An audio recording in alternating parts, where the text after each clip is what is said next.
#Assembly Transport. Obviously, welcome everyone we've got here in our public gallery today. Could members and the public please make sure your phones and our guests are on silent? And I would rather silent rather than vibrate, because vibrate picks up on the microphones.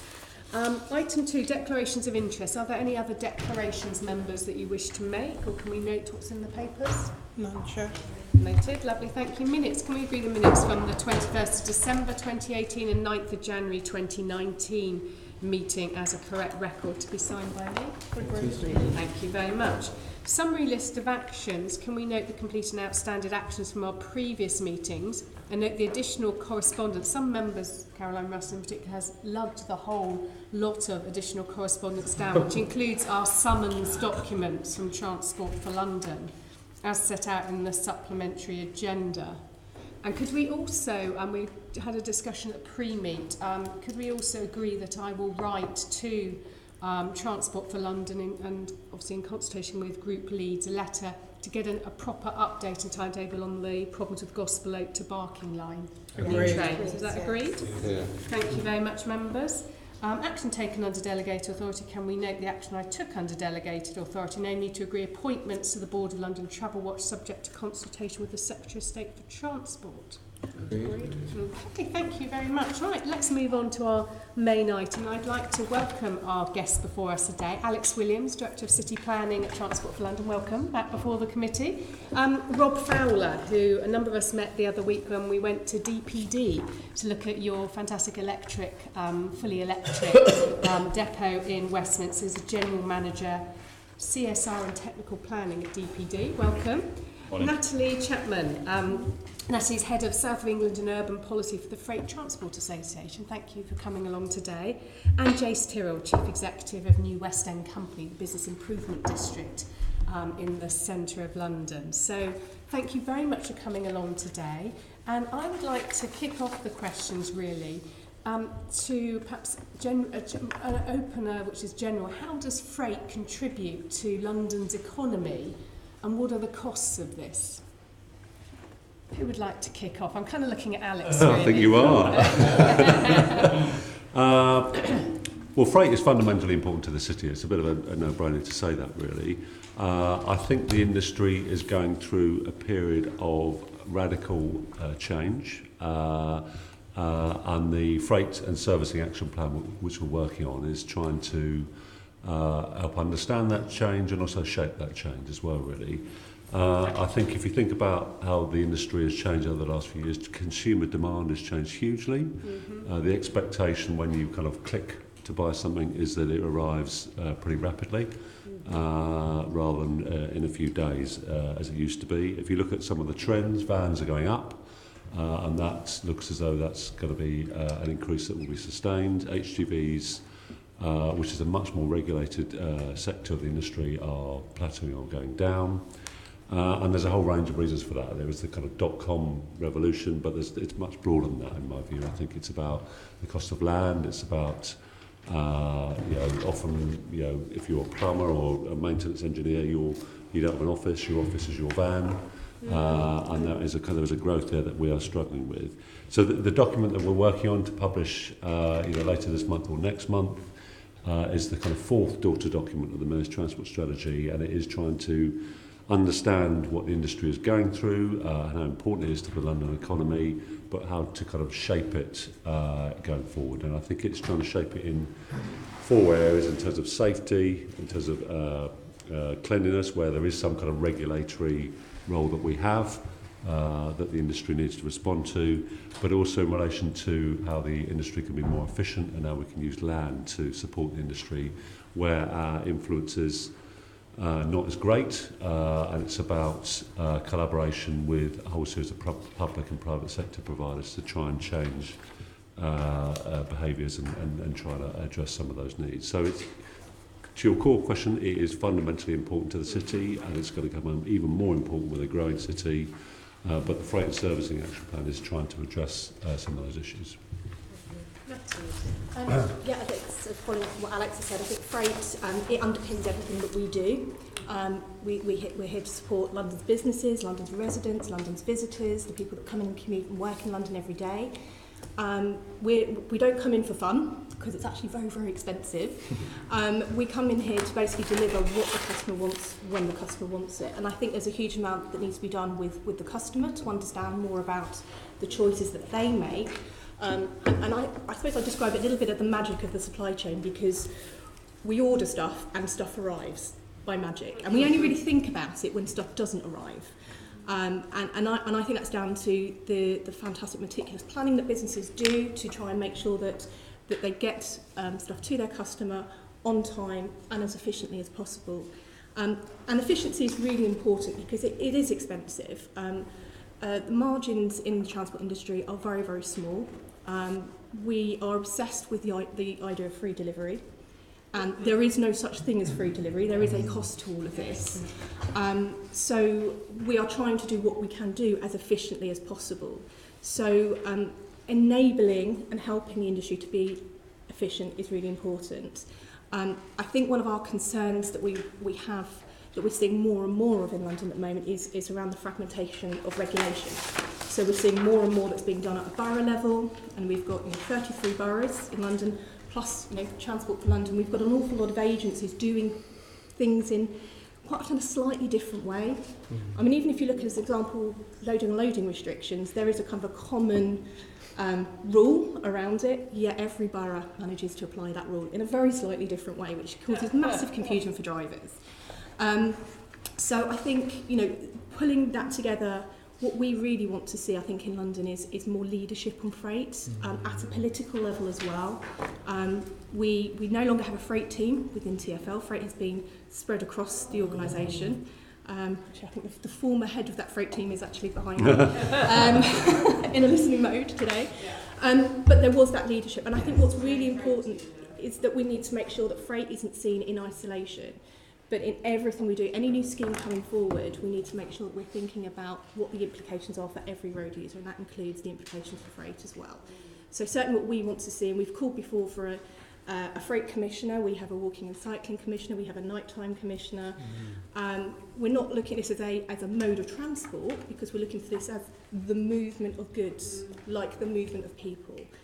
So whether it's a freight commissioner or some kind of a figurehead, but somebody that can pull this together at a political level is really what we'd like to see. That's very interesting, and I think we'll come back to that. There's no such thing as free delivery, I think, is as a useful reminder. Jace, do you want to come in next? Yes, I mean, we represent 600 members, particularly retail, so Bond Street, Oxford Street and Regent Street, everything from Prada to Primark, so you can take your picking there. Armani, it's called. Absolutely right.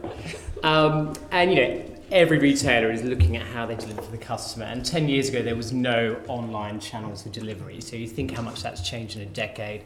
We think our members is about 25% online and in-store, so a lot more click and collects. We have about 150,000 people that work in the immediate area, so they are using that. And obviously that puts more congestion on the roads. We think by 2025, it'll be about 50% using online channels and in-store delivery functions. So again, that's a huge customer demand in quite a short period that we need to address. Also, we do a lot of work surveying our customers, so reasons they're not coming to the West End and what's changed, and particularly in our London consumers, the issue of air quality and congestion is now top 1 and 2 issue of barriers not to come to the West End, where 10 years ago that wasn't even on the radar. So it's linked to this discussion because actually we're losing customer demand and spend, and obviously the cost of freight and delivery is increasing on our retailers as well. And just one point isn't directly related to freight and waste, but the Elizabeth line delay, hugely damaging to the West End. About £1 billion a year we're going to lose in every year that it's delayed. So all these pressures on freight, on costs of trading, and not having that boosted Elizabeth line really damaging for our members as well. It's interesting. Can I just understand that statistic? You said 50% by 2025. Is that customers doing online shopping and picking it up from the businesses on Oxford Street rather than browsing and shopping in a traditional way? 50% of online sales, and we think about 20% of that is where they come and click and collect. Right. So we had about 10% click and collect now, about 20% by 2025. So that's go up to about 20%. Yeah. Okay. But 50% of general shopping through your retailers will be online? By 2025, yeah. Which then changes what do you do in the stores. It's not about the product now, it's about the brand and the animation. That's all linked to planning policy, which is less relevant here, but links to it as well. Interesting. Rob? Yeah, I think fundamentally DPD as an organisation, we are a service that we are provided which is demanded by people of London who choose to use e-commerce as a preference for how they procure items. So I think the three panel members have summed it up quite nicely. I'm much more of a function of demand inside London, basically. So we undoubtedly have seen significant growth in this area. There can be no question that e-commerce has grown rapidly over the past, say, sort of 8 or 10 years. And as a result, we by extension have been making more deliveries in London, and we have been operating more vehicles, and we have been increasing the number of depots that we have inside the city. And in terms of responding to consumer demands, and you're saying you're responding to what the customer wants, but is there then the challenge between what an individual customer wants and the public good? Because if I want, I don't know, that thing within an hour, there is a cost to that. Not to, there should be potentially a cost to me personally, but there's a cost to society in terms of putting another vehicle on the road, clogging up the streets, air pollution. Is that being built into any of your work to actually make sure there is a true cost to the customer if they want something within an hour rather than within 2 days? Or I think if you think about the premium parcel model, the time constrained deliveries, the pre-10:30 in the morning, there is inherently an additional cost which is added by an organisation. But any organisation like my own is trying to work as efficiently as it possibly can do with the resources that it has. We have no desire to put any more vehicles or drivers onto the roads of London than we absolutely require. So while people are changing in that way, it may affect some of your optimisation and your route planning, but it doesn't distort the sort of overall route performance across the course of a day, because the quantities of them are relatively limited at the moment. And the point that comes out of this is that as volume increases, as we're delivering more into a city centre, we get an increase in our density. So instead of delivering 9 parcels to a street, we deliver 10 parcels to a street. So actually, the consequence of people changing to a slightly different time are relatively limited, because our delivery patches, once we're inside the city centre, are very, very tight. We're pretty much in those areas. And we have some analysis which shows that when you park a van in a certain location, you can service a significant number of properties on foot from that point. So we're actually reaching a point where we're doing as much on foot as we are for using the van as a base, and we are actually moving the van between individual locations. do you want to just say a little bit, because obviously a number of us came to visit, about your electric vehicles just at this point? Yes, so DPD Westminster opened in October last year's official opening, with soft opening in September. It's our first all-electric final mile delivery depot, which is just off Caxton Street, next to St James's or 55 Broadway. It's an entirely new operating approach, which has allowed us not just to run final mile EV, but to run a trunking EV solution as well. So we believe we're the first operator that's actually trunking parcels in an all-electric 7.5-tonne vehicles. The project was difficult to put together, to be honest with you. There were a number of challenges around vehicle supply, around EV infrastructure, around accessing property and securing locations to operate from. But we've put an entire new operational approach in place to facilitate both a reduction in pollution and a congestion improvement, or a reduction in congestion, because the productivity from being in the right location for us is phenomenal. And the consequence that we're finding more across London is that B8 space is being pushed further and further from the city centre. And the consequence of that is we by extension, we lose the number of parcels that a van can deliver each day, because the drivers are spending 2 hours travelling into the city centre. So the consequence of the planning decisions to move B8 away from the city centre is having a direct effect on the number of vehicles that we're having to run. And the analogy I use is that when you work from home, you tend to have an extra hour in the morning and the evening where you tend to be more productive. We experience the same. If our driver's first delivery is less than 5 minutes from where they're starting their day from, we were phenomenally more productive, and that allows us to reduce the number of vehicles on the road. So that B8 space coming together is really, really important for an operator like mine. So land use is increasingly important, which comes back to what Alex, you mentioned earlier, protecting land. Sorry, what's B8? Sorry, B8 is warehousing and industrial buildings, in effect. Okay. It's a planning classification for them, sorry. I think you're exactly right. I think the one thing that's interesting about the DPD depot is, one is it's quite small, and I think I do get the point about B8 space being lost, but these are actually kind of relatively small parcels of land that can be put into more productive use. It's worth noting that the space at Caxton Street used to be TfL land. It used to be where the managing director kept his chauffeur-driven car, which is How long ago was this? a very long time ago. But it just shows you that some of these historic spaces, there is a much more productive and more modern use for them. I think there's plenty of scope for these kind of facilities with underused car parks in the centre of the city, or other space, maybe some of our bus depots, even outside of the peak, where you could actually use this space more productively. So I think that's one of the challenges of the plan, is to see how we can unlock more of these sites to for DPD and other companies. Can I just respond to Alex? I think just a couple of points. One is, the property is a TfL-owned property, but there's no financial subsidy associated with this. This was taken off an agent, so we're not actually receiving any financial support to operate the site, which is a major financial cost to our organisation. It's not a cheap exercise that we've gone through. The point around the smaller parcels of land is that this is a different operational change, and it has required a significant amount of work in the background to make this work. But the educational piece for people inside the city, that logistics buildings no longer are 50,000 square feet with 40 roller shutter doors, is another lesson that we're having to go through, and we're having to talk to a number of stakeholders about helping them to identify these types of spaces, which fundamentally in most instances underused. So we're commercialising an asset for them, but they don't know we're looking for them. And that's part of the challenge, that we're having to spend time educating people in what we're trying to find and how we can make it work as well. And stakeholders inside London have to understand that the requirements for logistics buildings are changing quite rapidly, and there's an awful lot of stakeholders in London to go out and talk to, and we're trying to talk to as many as we can do, but that's one of the challenges. Natalie, obviously you represent a huge number of organisations. What changes in general have you seen in how freight is being transported? Obviously DPD are trying something rather different here. Yeah, and DPD isn't alone. There are a number of other companies like DPD that are taking that leadership step. Freight is broad, and within it we include deliveries, we include servicing. One of the things that I think good for us to explore is the growth in van traffic we've seen. So there's a lot of assumptions that there's been a growth in van traffic, there's a growth in e-commerce, and therefore the two are inextricably linked.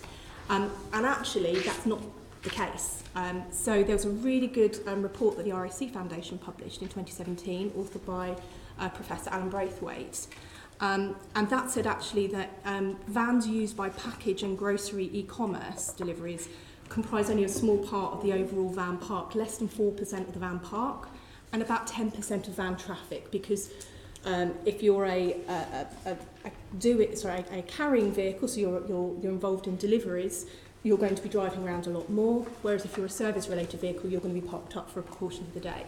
But it's still only about 10% of the overall van traffic. So there's a lot of assumption that it's all about everybody online shopping and that's bad, but actually the biggest amount of growth is service related.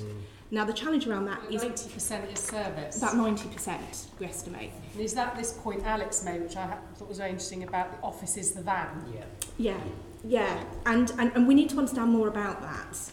We don't know, there's very little in the way of data about vans. Partly because vans aren't registered in the same way as HGVs are, so they're not subject to operator licensing. So you'll have some vans that are registered to companies, and you can make a guesstimate as to what kind of business or operation that they're in. But a lot of vans, of course, are operated by tradespeople, and they are registered to themselves personally. So there's a whole mixture. If you go out and look at any street, you'll see actually, if you look at the vans that are liveried, probably the majority of them are service related, not delivery. And then there's a whole big chunk, of course, that aren't liveried at all, so we've got no idea what they're doing. So there is a real challenge about actually understanding more. And the concern that I have is that we jump to kind of conclusions, which means we then jump to solutions that actually may not solve the problem that we're trying to solve, and in the worst case scenario might actually create some other unintended consequences. So for example, I think the draft Mayor's Transport Strategy, it got taken out of the final version because we did question it and the evidence behind it. The idea of encouraging businesses to ban personal deliveries. Because actually, if you've got a large building, say the building that we're in here, you've got a lot of people here working, actually that could be one van coming here, may well be making a B2B delivery anyway, on the back of which you've got B2C. That's actually consolidation. What would be interesting to understand, and I know that TfL have banned personal delivery to their offices, is what have people done otherwise? Because we know they haven't stopped shopping online. Yes. That's a given. But what are they doing? Are they doing more click collect? Are they still getting it delivered to TfL offices? I don't know what the compliance rate is there.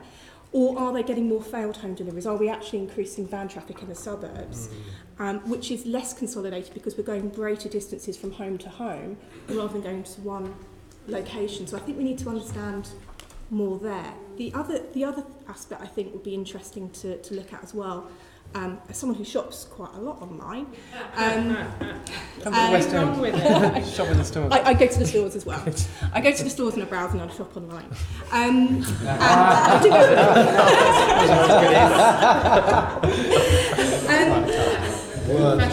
I have to say I don't have an office based in central London. I don't live in central London, so it's not. I'm not adding to London here. But so when you go and you do your checkout, you often don't know who the carrier is, and you don't know what your delivery options are. What you're told is, well, what address do you want it delivered to? Which you're either going to put generally your home address, or your office address, or maybe a family member. But you're quite often not given your click collect options at that stage. So I know there's a lot of encouragement to say to people, let's do click collect. But actually at that point, some retailers are very good at that, but others are less so. So I think that's something that we perhaps need to talk to retailers about, is making it much clearer to the consumer what options are available to them. But I think, so coming back to that central point, I think we need to actually understand far more about what's going on with vans and not make that assumption. So in the overall traffic terms, we're only talking about 1.5% of all traffic. And this was based in London, so it was taken like kind of the worst case scenario. But I'd certainly would encourage the committee to have a look at that report. You mean the 10% of vans? Of the 10% of vans, it was still only 1.5%. Yeah. Thank you for that. Jace wants to come in here now to bring a couple of other members in. Just to echo Natalie's point, I mean, that smart use of consolidation. I mean, for us, only 1% of our customers arrive in private vehicle, but we have a huge amount of car parks that aren't full. They're in fact 20-25%. They're hang up from the 60s and 70s where everyone drove to city centres. So it's linked to the planning policy. So can we repurpose these car parks, dotted all around the West End, Park Lane, and actually use them for consolidation? When we've had some really good examples, people like the Crown Estate that have consolidated with their office sector and the retailers, where they've reduced now about 30% of vehicles coming in. They're electric now, they're consolidation delivery vehicles. It works when you have a single owner of a street. We have a lot of fragmented ownership across the West End. So it also links back to the planning policy. Retailers don't need all these floors in their buildings anymore to sell goods. They actually can consolidate. Retailers can come together and use one of their floors as a number of retailers together, and that has to come back through the planning policy at a local level and strategic planning policy to help with that. I'm going to get into some detail on consolidation a bit. I saw Keith and then Joanne wanted to come in. If we're going to do consolidation, I wanted to ask about the drop boxes. Do we want to deal with that under consolidation? Where you have a central place where... I mean lockers? Yeah. Why not ask it now? Yeah, okay. So, Rob. No, Rob. Thanks for your hospitality the other day. No problem. Which I didn't have to declare, by the way, it wasn't. It wasn't a dinner. And when you mentioned hospitality, you have to start declaring. Sorry, yeah, about the drop boxes. You were saying quite right, and I agree with the argument that you make about dropping off to offices. Of course, that does have an on-cost for the offices because they have to have somebody who goes around distributing them around their staff. But the drop box, I actually, for the first time, used one last night. I thought it was very good because I usually get my goods delivered by post office, who can't deliver to my house, so I then have to go miles and miles to wherever they have to drop it off at. Whereas last night, I could just simply go to the Shell station, pick it up on my way home. What's your view on that? Lockers and pickup shops, I'm going to class as almost virtually interchangeable, with the exception of perhaps a few hours overnight where they're closed. If you look at the sort of TfL idea about planning personal deliveries into Palestra, we know that the majority of carriers now inside London, and there are obviously only a handful of major carriers that account for a significant percentage of the parcel marketplace. we all have pickup shops, but DPD, we have one inside 5 minutes of any walking location inside the city centre. So we're getting the same thing effectively. What we're doing is consolidating deliveries. Now, whether that's into a locker or whether or not that's into a shop, you achieve the same result, basically. And that's part of the query which I have around when you ban these deliveries to offices and you stop these types of things. Well, actually, all that happens is the van delivers to the other side of the street rather than delivering to the pedestrian side of the street or the another building. That's not talk about TfL, but another building within there. So lockers are a great solution that have been looked at, but they come with problems. We do have them within the DPD group inside Europe in certain locations. But when you're putting high-value items into these lockers, they just fundamentally don't have that security that you would find with a pickup shop location, and that's one of the concerns that we have about them. They can be vandalised. You know, there's nobody there to talk to. These types of things, and these are things which parcel carriers build their reputation on, their interface with customers, their USP becomes that engagement with people. And that's why pickup shops are a great solution, but I think pickup shop would be our preference. Lockers in the UK is not something we're progressing at the moment. We're much more interested in building a pickup shop network where you can deliver parcels into and collect and achieve the same result. Would they be 24 hours? For instance, my parcel didn't arrive until 9 o'clock last night, but the good thing is that I was driving past it at 10:30, so happy days. Yes, if you look across the distribution when we're delivering our parcels, your collection from the pickup shops are, the majority are within the sort of working hour window. But if you look at who we have in our customer base, you can collect from a Halfords until 8 o'clock at night, I believe. So there are extended periods of time that allow people to collect outside of the traditional sort of 9 till 5 window as well. You may not be able to access it at 1 o'clock in the morning, but at 8 o'clock in the morning it will be back open and available for you. Thank you. Briefly wanted to say, surely it's better that people are picking up their items close to where they live than from the centre of London, where they've got to carry everything back on the tube or on the bus to get home with them, creating more crowding on public transport. So do you have preferences for actually doing those deliveries close to where people live rather than bringing it into where people work in the centre? This goes back to Natalie's point earlier when we talked about private car usage declining, and what you're seeing is a shift of product which would perhaps not traditionally have been delivered. Perhaps going back 5 or 10 years, you probably went to pick up your washing machine from Curry's or wherever it is you get a washing machine from. Whereas now that type of delivery is having to shift towards a delivery vehicle because people don't have that ability to facilitate large deliveries. That would always go to someone's home address. You wouldn't get your washing machine but we're still to TfL. But we're still delivering that when perhaps historically people went out and collected that themselves. Sure, so there is a change I'm talking in the about type of products. the smaller parcels that people are getting delivered to their workplace. Surely it's better from a policy point of view that they get delivered to pick-up points close to where people live rather than in the centre. I think we had recommended click and collect at stations be pursued by TfL and with network routes. The idea that you're on your way home, you get to your local station, you can then pick up there rather than picking it up from your office in town or somewhere. I think for me, what's probably more important is actually the first-time success delivery rate is probably more significant, particularly in a small parcel world. Is that actually what's more important is not putting a van back out on the road carrying something that it's already carried, and by putting people close to their deliveries, whether that's at home or whether that's close to their office, as long as you're getting the parcel to them on the first instance, that's probably more significant for me. Okay, but I mean, I just think from a public policy point of view, we would rather those deliveries were happening in outer London to pick up points so that people can collect them, you know, in walking distance of where they're living rather than in walking distance of where they work.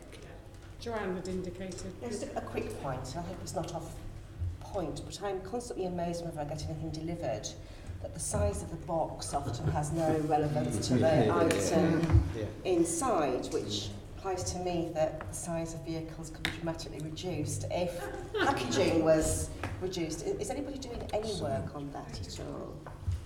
I think that's a very interesting point about packaging, and I have also received some parcels and some peculiarly large, small items and very large, peculiarly large boxes.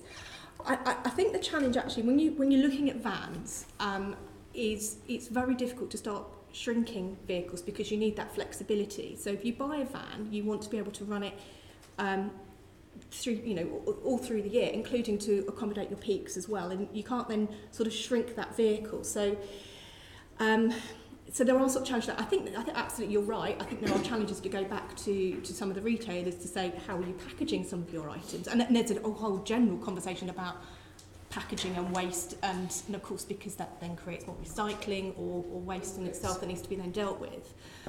So we'd rather sort of see that reduced in the first place. But I think overall, and Robbie could probably sort of add more on this one, but the idea is you would have a van anyway. I think it's more as well of being able to hand deliver things. If it's much more easier. Yeah. Or my local supermarket has the lockers opposite the train station, so ideally placed. But actually, I'd be very reluctant to go if I'm ordering a bucket, comes in a box this side of it, which is what I got the other day. And also it increases capacity of your vehicles and probably reduces frequencies if you're able to pack more in rather than less. Yeah, I think ultimately my organisation delivers the parcels which it collects from the retailer. So Natalie's right, this is probably an issue which needs to be aimed at retailers, perhaps needs to be discussed with retailers, perhaps more with carriers. The point about van flexibility is absolutely right, and it's often something that we talk about is sort of van utilisation and productivity. And having a flexible van, having a larger van is a more flexible solution. You wouldn't have a small van and a large van and ask the driver to pick which one he fancies in the morning. It's not the way to run a business. But the key point is we either max out productivity based on volume, i.e. you can't get any more parcels in, or you max out based on how many parcels that individual is capable of delivering in a day. So let's say 100 parcels in whatever those numbers might be. So on some instances, you may look in the back of a van and you may query why that van isn't absolutely stuffed full. But if the driver's got 150 parcels on board and that's all he can deliver in a day, or 100 parcels, ultimately he may find that day-to-day fluctuations mean that it may be 60% full on one day and 90% full the following day, and you may deliver the same number of parcels. So by having that larger van as an operator, it gives you that flexibility. Now we have introduced a smaller van, we've introduced a micro vehicle, so we can get 135 parcels on a very small vehicle running out of DPD Westminster. So there are solutions, but it's about balancing your fleet mix across the type and size of vehicles which are available to you, and trying to operate as smartly as you can do, because there's no point putting on a smaller van and finding that it can't carry more than 60 parcels one day and putting a second van out. That's not beneficial for what we're trying to achieve. Can I just pick up with Alex before we move to the next section that you've got TfL's got a freight and servicing action plan which will be coming out, I think the reports we had early March. Will that have new targets within it for TfL? There will be, there's already a target in the Mayor's Transport Strategy. Will it break it down and give some intermediate ones and so on? Well, no, the target is, following the Assembly's advice actually, is an intermediate target to 2026 in terms of the 10% reduction in freight movements in the AM peak in central London. So that's, and there will be a disaggregation of that between HGVs and vans on that, really.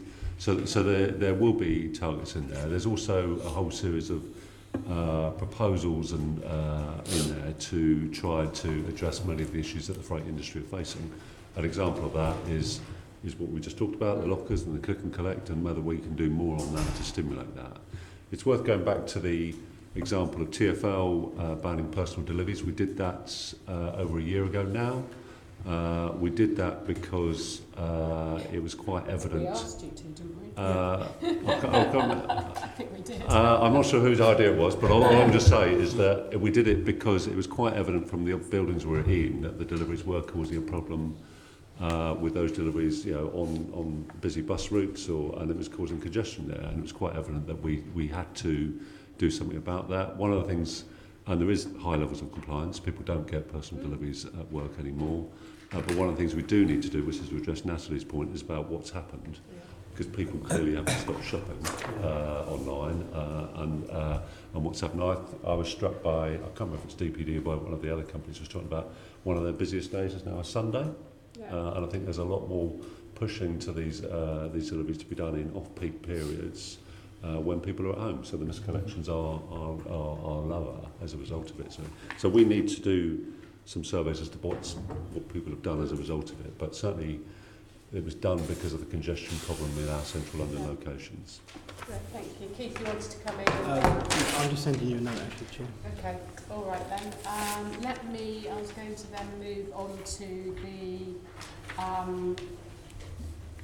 impact of freight deliveries in London. David, do you Okay, come yeah, in on thank that? you. Thank you. Great. Hello, everyone. Yeah, so just thinking about the number of freight deliveries there are, I mean, would you say that the number of lorries and vans that are delivering freight is going up over the years, or staying the same, or going down? And is there anything we can do to reduce the amount of freight traffic on the roads, possibly by using other modes of transport as well?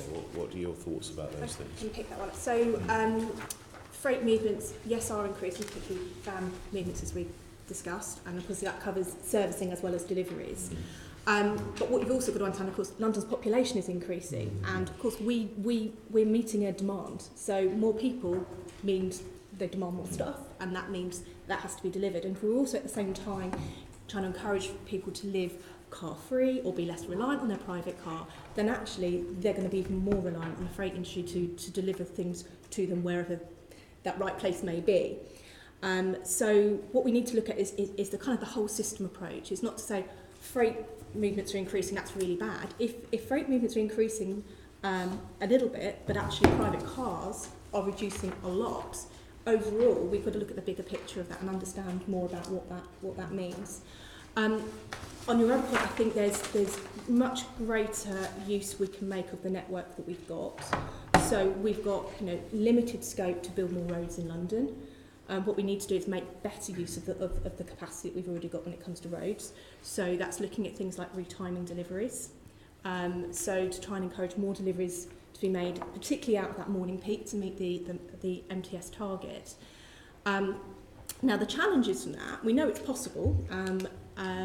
We did it for the Olympics. There was a need to must. Unfortunately, it didn't automatically then continue.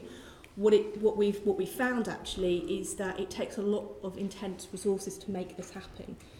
So post the games, TfL put a lot of resource into a retiming deliveries programme, and in fact I chaired their retiming deliveries consortium. They produced a toolkit on retiming deliveries, which is fantastic. They retimed, I forget the actual figure now, but a huge number of sites were retimed as part of that programme. But it was very resource intensive, and it happened because TfL had the resources to put in to make that happen. And that was people talking to the retailers, the customers, talking to the delivery firms, talking to the local authorities, bringing everybody together. There is a process that can work, but we have to put that right amount of resource in to make that happen. The second thing I'd say is that there's probably a lot more, there's a lot of deliveries that happen in the morning because they need to. So things like a lot of construction movements happen in the morning, and that's because you need things on site at the start of the day. There's no point in delivering the sandwiches after lunch, so you need to deliver them nice and early. But does all of that have to happen in the 7 to 9 a.m. period? Now, some of the construction stuff, there's difficulties sometimes over planning consents and noise and issues around that. But there's a lot that can happen pre-7 a.m. And now some of that is down to it's down to planning conditions that prevent deliveries being made earlier. Some it's around whether the customer is willing to receive the delivery earlier, whether they're around. And also, we've also got the other sort of elephant in the room is the London Lorry Control Scheme, which is currently undergoing a review, and I'm really pleased to see that London councils have been advertising for a project manager to manage the next stage of the review. I think a lot of people actually are quite unfamiliar with the London Lorry Control Scheme. It's not a ban. It used to be called the London Lorry Ban, but it does heavily restrict the movement of goods vehicles over 18 tonnes at night and at weekends as well. It operates on a Saturday afternoon and all-day Sunday, which may have made sense in 1986, but I think we have to look ourselves in 2019 and say, is that really appropriate? And that ends at 7 in the morning. Now, as I said, whilst it's not a ban, it's a restriction. It does, for many, have the same effect. It requires some vehicles to go on quite large detours. If you get it wrong, and it's quite easy to get it wrong, you just come off the exempt route network just a bit too soon, the company is slapped with a £550 fine plus £130 for the driver as well. It's expensive to get if you get it wrong. So a lot of companies just don't. So we would certainly urge the committee to really kind of work with London councils, push London councils to be innovative in this review. I think they probably need some help, some support, some resources, some leadership as well to enable that to happen. But that's something we'd like to see because I think we can make much better use of our roads. But that's the roads issue. Then looking at other modes, there's definitely potential to make greater use of the river, particularly for things like waste and aggregates. You're not going to put everything on there. You've got to look at where the delivery and collection point is and how close that is to the river. But there's definitely opportunity to do more there. Of course, we need to do that in the next section. Okay. In detail. Okay, we'll talk about that in a moment.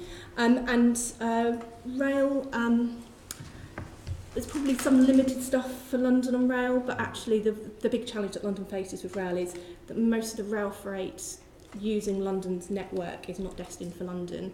It's using London's network because there isn't the gauge capacity elsewhere in the country. So it's good overall, but you know it's we're competing with congested commuter routes as well. So I hope that answers. Yeah, absolutely. Thank you very much. Alex from TfL, have you got anything to say? I'd probably want to give you some numbers for the Mayor's transport strategy. The analysis that was done there talks about van traffic going up by 43% between now and 2041, and HGV traffic falling by 6%. So that is the kind of scale of the problem we are facing.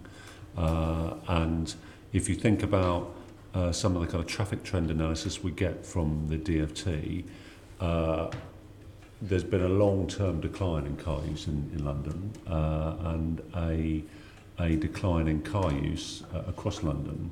The exception to that is the increase in van traffic. So that is actually kind of pushing the numbers up, certainly in outer London. So that is a kind of cause for concern, which is why we are looking at the Freight and Servicing Action Plan. The challenge with all of this is that with a growing London economy, the volume of goods that London consumes mean that you're reliant on a very extensive freight and servicing industry to support it, really. What we want to look at is how that industry can be more efficient, how it can be safer and can be cleaner, and how we can support it with the appropriate land.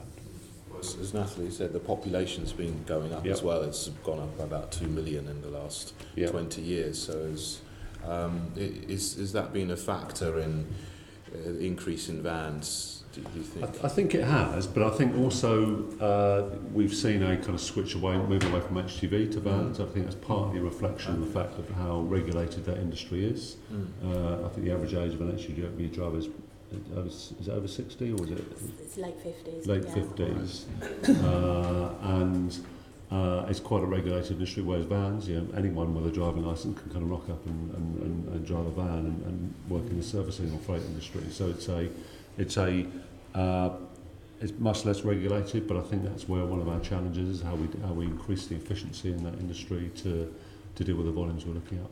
Yeah, thanks.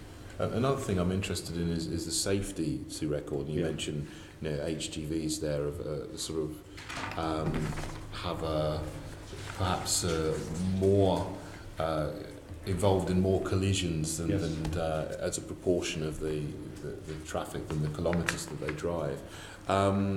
What do you hope the Mayor's Vision Zero plan will do, and the Freight and Servicing Action Plan? Or what specific steps are there in those two things to try to bring down the sort of accidents and collisions? Well, the first thing is to mention the scale of the problem, and it is a substantial problem, particularly with HGVs. They're involved in 63% of fatalities on our road network, when they account for less than 5% of the mileage on the network. So they are disproportionately a significant factor in the safety issue for our road network. So both the Vision Zero Action Plan and this plan will refer to the key initiatives to improve safety. The flagship policy there is the Direct Vision Standard, and we're in the kind of final consultation on that now, and we aim to be issuing the first permits in October of this year, with that coming into full effect from October 2020. And there's a lot of really good work with the FTA and other members of the freight industry about defining that standard so that it is an appropriate safe systems approach to improve the safety record of those vehicles. And I'll, if you do get a chance, I really would recommend going in a 5-star rated vehicle and comparing that with a 3-star vehicle or a 0-star rated vehicle. 5-star vehicles, they are fantastic in terms of the visibility you've got as a driver or passenger of the surrounding network. You feel much more connected with the road, much more aware of what's going on, and it is absolutely the right way in the direction of travel. Our issue, I think, with direct vision standard is working with every single operator in London to make sure they transition to these vehicles as quickly as possible. Do you have any statistics that show that the 5-star vehicles are safer and have fewer accidents than other categories? What you have is that there's a lot of analysis. It's all on the website in terms of the DVS site. Is the one, it shows you the. I mean, I can send you some images of the extra visibility that you've got in a 5-star vehicle compared to a 0-star vehicle, and that's kind of mapped out in terms of people that you can see, and it's quite shocking actually the amount of additional people that you can see. What it also, the research indicates, is that you, through that direct vision, you've got a much earlier, not much, but an earlier sight of individuals around the vehicle, and that earlier sight means that you're able to respond sooner. And it may be only a second earlier, but that second could be the difference between someone dying or not dying. All of that evidence and analysis, worked with Loughborough University, and that is all available on the web. Okay, I'll send that to you. Yeah. Do any of the rest of you have any thoughts about the Vision Zero plan and the Freight and Servicing Action Plan and the Direct Vision Standard and these things Alex has talked about? So certainly, the Freight and Servicing Action Plan, I think there's a lot of different kind of measures in there. So, most of them are already things that are referenced within the Mayor's Transport Strategy. Many of those are things that are underway. I think, as I said earlier, I think what we need is leadership and resourcing to make some of that stuff actually happen, particularly things, for example, like retiming. The Direct Vision Standard, we've been working very closely with Transport for London as it's been progressing. It has posed some significant challenges to our industry. In principle, there is a real issue when cities set their own standards, vehicle-related standards. In an ideal world, we think that really should be set at an EU international level, a UN level, and those conversations are ongoing, and eventually we will see increased direct vision rolling out into new vehicles through new vehicle design, which means that all vehicles will have that. And also coupled with that, technology as well. Technology is going to deliver some of the real safety benefits in the future as well, because then you take away the human error element as well, because at the end of the day, you can have a vehicle filled with all the direct vision, but you've still got a human being behind the wheel, and you've still got human beings interacting with that vehicle. So that is always going to be a challenge. I think, and again, this is where it comes to say that kind of that leadership and that vision on freight. The challenge we've had is we've got this scheme which is around safety, and then we've also got the ultra-low emission zone coming, which is around air quality, and the uncertainties around the direct vision standard, because it was a very kind of big step to make. Setting up a whole new vehicle standard is really, really complicated, and TfL have been tasked with doing it in a very short space of time. And we as an industry have had lots of uncertainty about, well, what does that look like? What is it going to mean? What are these vehicles? What are the alternatives? And what it's actually meant is that a lot of operators have held off from purchasing new vehicles because they don't want to make that significant investment until they know what they're going to be buying is going to be that right vehicle. They don't want to buy something this whole, sorry, you can't operate it here. So sadly, some of those Euro 6 vehicles we would have seen perhaps enter the market sooner in London and delivering as air quality benefits haven't. So it is that bit of that trade-off, whereas I think, so you've got two different schemes.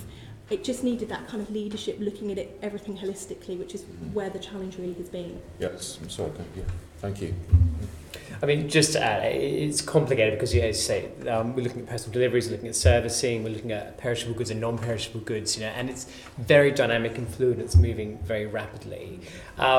For us, I think there's some good examples of, John Lewis, for example, are using all electric vehicles now in their fleet. McDonald's are looking at biofuel. But to Natalie's point, there are so many policies that our businesses are trying to respond to. You've got boroughs with very different policies. You've got, obviously, strategic plans for London and national directives. So before they make that significant capital investment on whatever servicing or freight, they need to understand the policy context they're working in.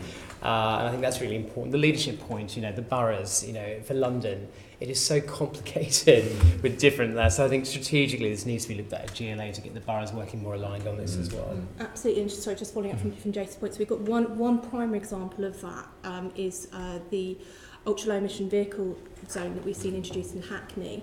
Now, we can't fault Hackney's ambition and their aim, and we absolutely support the requirement to clean up air quality, to improve air quality. The challenge we've had is this has been a scheme that's been introduced at very, very short notice with very little business engagement. They engage with the businesses on the streets affected, but wider business engagement with the companies that deliver to and service those premises.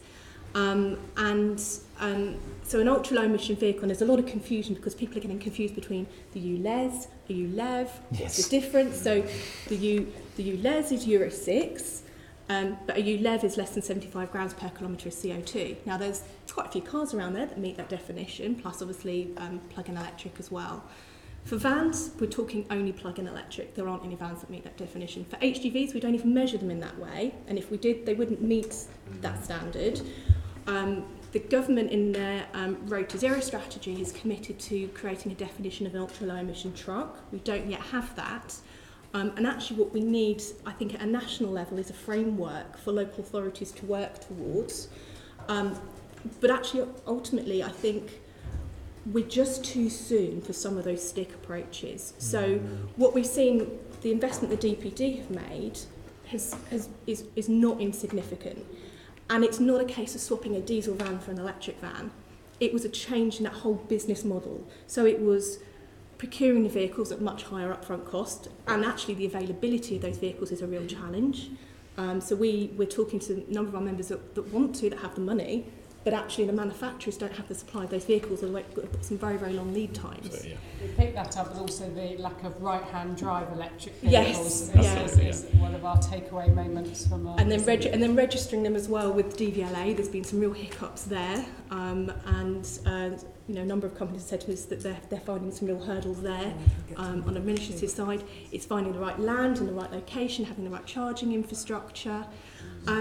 So I think what we need to be doing is working with businesses that have the resources, that want to do that, are leading the way, rather than introducing kind of punitive schemes that will actually ultimately hit businesses that don't have that alternative, where the vehicle isn't available, where they don't have the access to finance, particularly small businesses, operators of specialist vehicles. The companies like DPD and others will be leading that way. They will be creating that market. Those vehicles will start to come down in price. You know, that will start to trickle through. But I just think we're a little bit too soon on that. So my nervousness is that Hackney have introduced this. City of London have been looking at some zero-emission streets. They actually have been engaging with this very well, I have to say.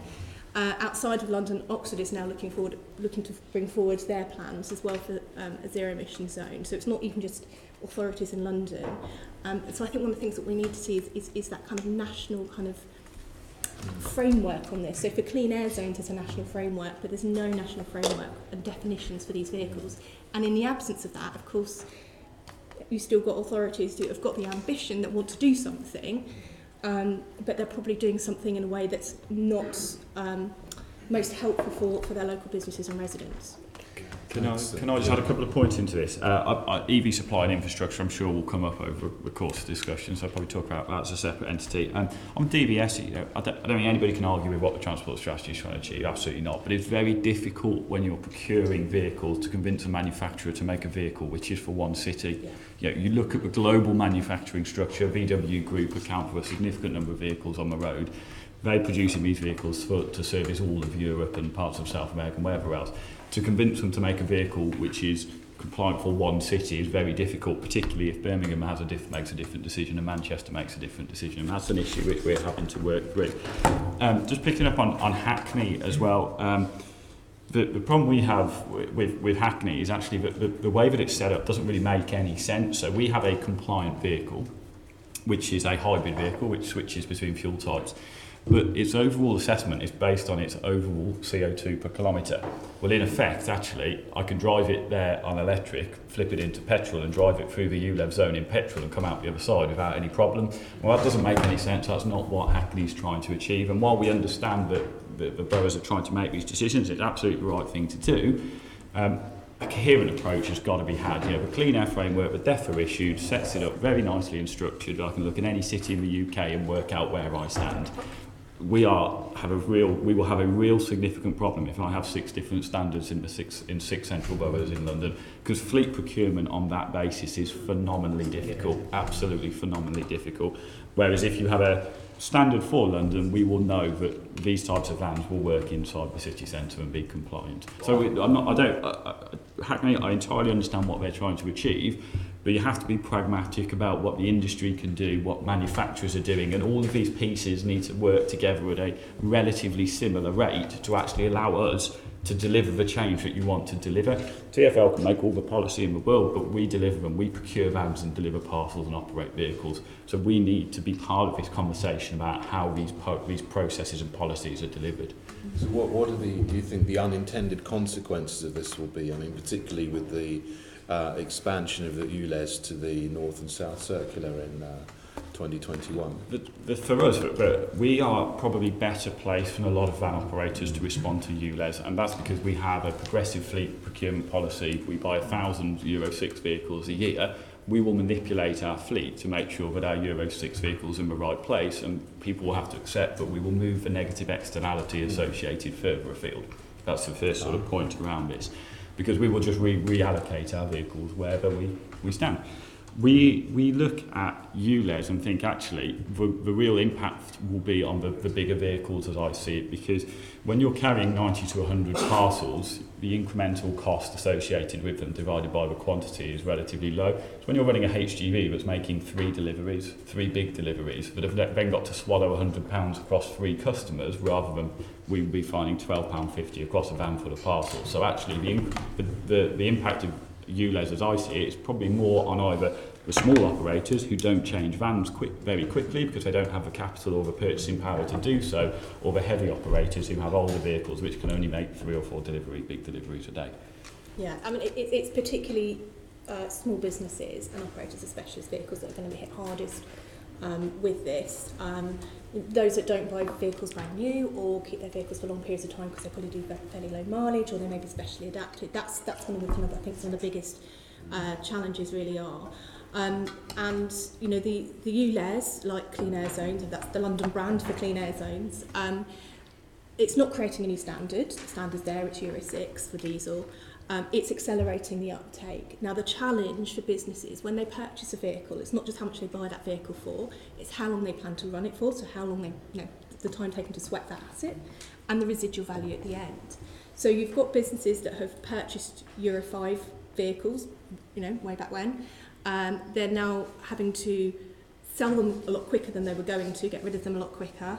So they haven't sweat their asset for as long as they were going to. And of course the residual value for Euro 5 has plummeted, so they're not getting as much of it at the end. So that whole business case has really caused some real issues for some fleets in particular. Some are at Euro 6 and they will be fine and it won't affect them at all, but there are going to be some who are going to be very badly affected by this. Now, I understand that the Mayor has announced that about a scrappage scheme a van scrappage scheme for micro businesses. We need to understand more about what that will look like, but I think that will probably have quite a negligible effect. It's going to be a very small pot of money. It's £23 million.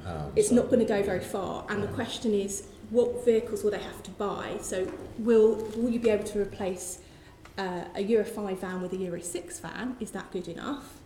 Or has it got to be replaced with a zero emission? Now, if you're replacing it with a zero emission vehicle, you're talking probably 3-4 times as much that vehicle will cost. If you're a micro business, then that's going to have to be a huge amount of subsidy to make that actually the figures stack up. So those are some of the concerns kind of we have around. Well, 2 things. One is the concern about the proliferation of zones, lots of zones in London, and the zero emission zones in Hackney, I know, are particularly concerned. We will shortly be publishing guidance on zero emission zones for consultation, probably in the spring, to try and enable the boroughs to develop these in a more consistent way, and particularly in relation to that earlier engagement with the freight industry that people are most affected by this in many ways. So we're aiming to issue that soon. However, it's worth adding that ultimately the definition of the zones is a decision for the local highway authorities to make. So if Hackney choose to make their streets entirely zero emission with very strict standards, that is their decision. If we were funding the scheme, we would have a say in it, but if most of these schemes we're not funding, so it is down to them as the local highway authority. The other point was raised about was the van scrappage. The Mayor announced that in December, £23 million to enable vans to shift to ULEZ compliant fleets for central London, and we'll be announcing details of that in the next few days, hopefully. I won't tell you the details of that because that will be, I'm not allowed to, but it's imminent in terms of that. But it is about recognising the fact that vans are probably the sector of the vehicles going into central London that have got the greatest journey to go into compliance, and it's trying to help particular small SME businesses transition to a clean fleet. I think just adding to Natalie's point, that there's a problem with residual values across vehicles full stop at the moment, because we are having this problem where we're working out what's going to happen to the older vehicles and what the value is going to look like at the end of their life, and people will be buying vehicles for say 4 or 5 years, and it's a long time in the current speed of change that we're going through to project what a residual value is going to look like. But we're also in a position where we don't know what the residual value of an EV looks like either. So building financing models at the moment is very, very difficult, unfortunately. And inherently, when you're building a return on investment model for an electric vehicle, you take the upfront cost, but you recover that through a lower cost per mile, in effect. But actually, where I would rather deploy electric vehicles is in Cumbria, because in Cumbria, they may be able to do 65 miles, and if I can get them to do 64 miles, I maximise my return on investment process. Where we're talking about in London, these vehicles are only doing 5 or 10 miles a day. They're doing relatively small distances. So without that certainty on the residual at the back end, your cost base, getting the return on investment to hang together is quite a difficult process to go through. Now, we as an organisation have made a proactive change that says we're prepared to swallow some of the financial impact by doing something that we believe in, by deploying an all-electric solution. But not everybody will have the luxury to do that. Jace, you want to come in on that? Final small point. I mean, I think the challenge of this is what problem we're trying to solve. Is it air quality or is it congestion, or is it both? And actually, you've got unintended consequences through this. I think we'd like to see some more carrots rather than sticks as well. So the fact that John Lewis have shifted to an all-electric vehicle fleet, can we look at incentives, whether it's borough level or GLA level, to encourage our businesses to flip over to make that capital investment? Because at the moment, it's a very heavy regulated approach rather than a carrot incentive approach as well. Thank you. Thank you. I've got 2 members who want to come in on this, Caroline, then Keith. And we have still got 4 areas of questions, which have got quite a lot in them level. So just reminding members. I just wanted to go back to the Vision Zero bit of the questioning, and in particular, we're seeing a 6% predicted drop in heavy goods vehicles. Now, I'm wondering how much of that is due to the longer lorries that are allowed, because frankly, cycling on a road when one of those very long lorries goes past, they've recently been, in the last couple of years, I think, been allowed onto London's streets. And I'm wondering whether there is any data on the difference in the involvement of the extra long lorries in collisions with pedestrians and cyclists, or whether that all the data for heavy goods vehicles is all amalgamated together in one lump, and whether it's possible to separate that out. I think it probably is the latter, but I will check. They're all in one pot. Yeah, exactly, one in HGV category, but the excellent analysis team work in my area, so I will check that. What I would, we have that information quite quickly, because we're going to be responding very quickly ahead of you. What I would just add in stat is that the longer semi-trailer charge we've been talking about, it's a very kind of small number of trailers. And this is mostly about trunking, so it's not vehicles that are coming right into urban areas, so it's probably quite a small number of vehicles. I mean, Tesco's had one of them the other day on Holloway Road. Upper Street, you get the very long ones that are delivering for the post office. That won't necessarily be the longer semi-trailer ones. They're definitely, they are the extra long. They could be quite long, they could be quite tall. They're very tall, and they're extra long as well. See if we can get some data. So it would be good to have the data. Yeah. Great, thank you. Keith? Very quick one to Alex, if I may. Good to see you again, Alex. How much do you think the Mayor's going to make out of ULEZ from the freight industry? Central or inner? Well, let's have both. Over the long term, I don't think they'll be making money. I think the issue is that because what we are seeking is compliance. We're seeking cleaner air, we're seeking compliance. So I think That's the same with when you put in a resident parking bay or a parking bay. You're looking for compliance, but actually where you're making your money is on the enforcement. Yeah, but having said that, must be the same. It is slightly different because you're not seeking to change residents' behaviour in terms of having less vehicles, whereas what we're seeking to do is change behaviour in terms of cleaner vehicles. So this is all about encouraging people to shift to a cleaner vehicle fleet, and if we get to 100% complying with ULEZ standards, fantastic. But you must have done the numbers, Alex.